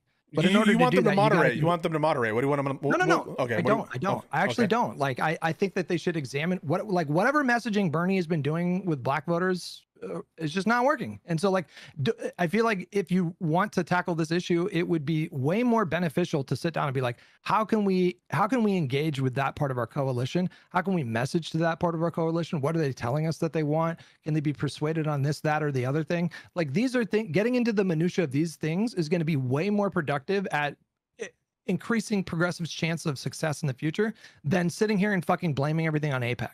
That's my point. Potentially, but I want to say something about AIPAC. I think it's a disgrace that Democrats work with AIPAC. Not just, by the way, on the substantive issue of Israel-Palestine. Cook Pisco? But Cook? AIPAC supports MAGA Republicans. I think it's a fucking disgrace that you would partner with an organization that proudly promotes MAGA Republicans, these degenerates that are ruining our country. And why the fuck would we work hand in hand with the people who are promoting and electing and funding the campaigns of anti-Republican, when I say small r Republican, candidates that support the destruction of our country, delivering it into the hands of MAGA fucking Republicans? And so on sheer principle alone, the Democrats ought to stop working with AIPAC. Fuck AIPAC for supporting MAGA Republicans in this country at a bare minimum, putting aside everything with Israel-Palestine, which I think is also a disgrace. But just on that basis alone, I think that there's an enormous opportunity now, I think, to take a break from AIPAC, and I would definitely support it. Yeah, that's fine. That's fine. If people have that position, I understand why people have that position. I'm more I'm more in the boat of, like, you know, if somebody offers you money and your opponent is taking money and it puts you at a disadvantage to not take the money, then I feel, just from a real practical perspective, it's like, yeah. Dude, Hutch literally only thinks in trolley problems. Dude, it is literally like, do you pull the lever? It's the only thought process that Hutch is capable of. He can't do counterfactuals. He can't do hypotheticals. It is just exclusively, do you pull the lever? Choice, do you pull the lever? Abstract thinking, second order results, no. Simply, do you pull the lever? Fucking awesome, man. Seriously. It's like that because it's presented as though you're ever just taking the money, you know? No candidate is ever just taking the money, right? That's not how it works. Whenever you start accepting money from someone who is obviously giving you money for a goal, even if there are not explicit strings attached, it is used to influence you, or, you know, build a reliance on that money, or maybe you want more of that money, so you start being willing to do more things for them. There's a reason they give that money. Everyone thinks, oh, I could just separate the money from the strings that they want to attach to it. You know, I can just easily separate it and just keep doing what I think. But that's not how it works. You know that's not how it works.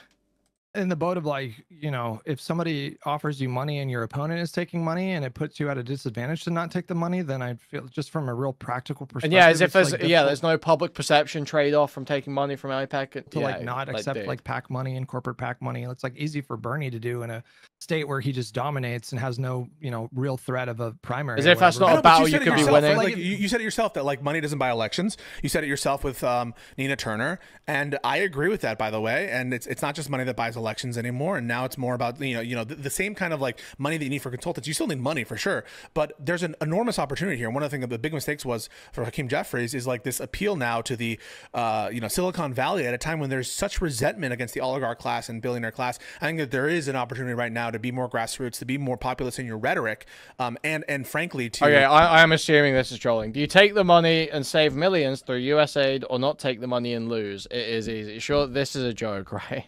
To wean off of this, because they took the money and lost. 279, Josh Kosh. But what if Zog has positive utility? This consultancy class or this influencer class that is simultaneously supporting the fucking degenerate MAGA Republicans in Congress. I think that's crazy. We don't have the same vision. We don't have the same values. And whatever they're spending on with respect to policy concessions, I think it's a disgrace, and it shouldn't happen. And Democrats shouldn't support it. And I don't think it's needed. I don't think it's needed. Never sell your batty to IPAC, man. I don't even think I disagree with you. Like I think there is like a lane right now to push the party in a clip of Kuihman watching Pisco disavow APAC that hard. It'll go big in the Hassan sphere and we can rehome him like an outcast pet.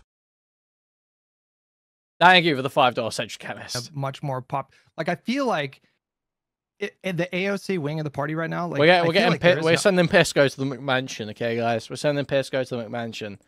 Pisco's going to the Hassan pool party. A massive opportunity for them right now to expand their influence in the party, to sort of like piggyback off of Trump's diving popularity and Democratic leadership diving popularity. But based on historical precedent, I wonder if they actually can pull it off. I'm saying like they're going to be more poised to accomplish this takeover of the party if they become much more disciplined and intentional in their messaging, and if they actually like ask the question of like, how can we improve on 2022 performance or 2024 This goes invited to Hassan's all-white West Hollywood party performance in a way that doesn't just exclusively blame like super PACs or APAC or whatever. Like there are ways that they can tweak their messaging. Mamdani and Trump and AOC have all demonstrated that you can break through and beat the money if you run a savvy campaign and if you run on issues that are salient with the voters. Yeah. Like every Democratic politician, I think across the country should take notes for what Mamdani did in New York City. It's fucking remarkable. Like it's really kind of unprecedented that somebody with his politics is now going to be elevated to that kind of a position. I'm not saying like literally copy paste his platform, but you can draw lessons from what the message is like. What message is resonating with voters right now?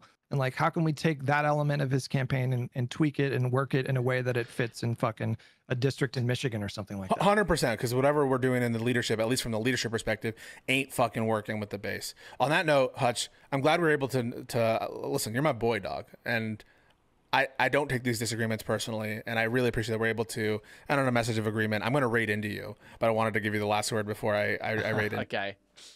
Well, I'm not giving Hutch the last word. Fuck that. I don't want to hear what this guy got to say ever again. Okay.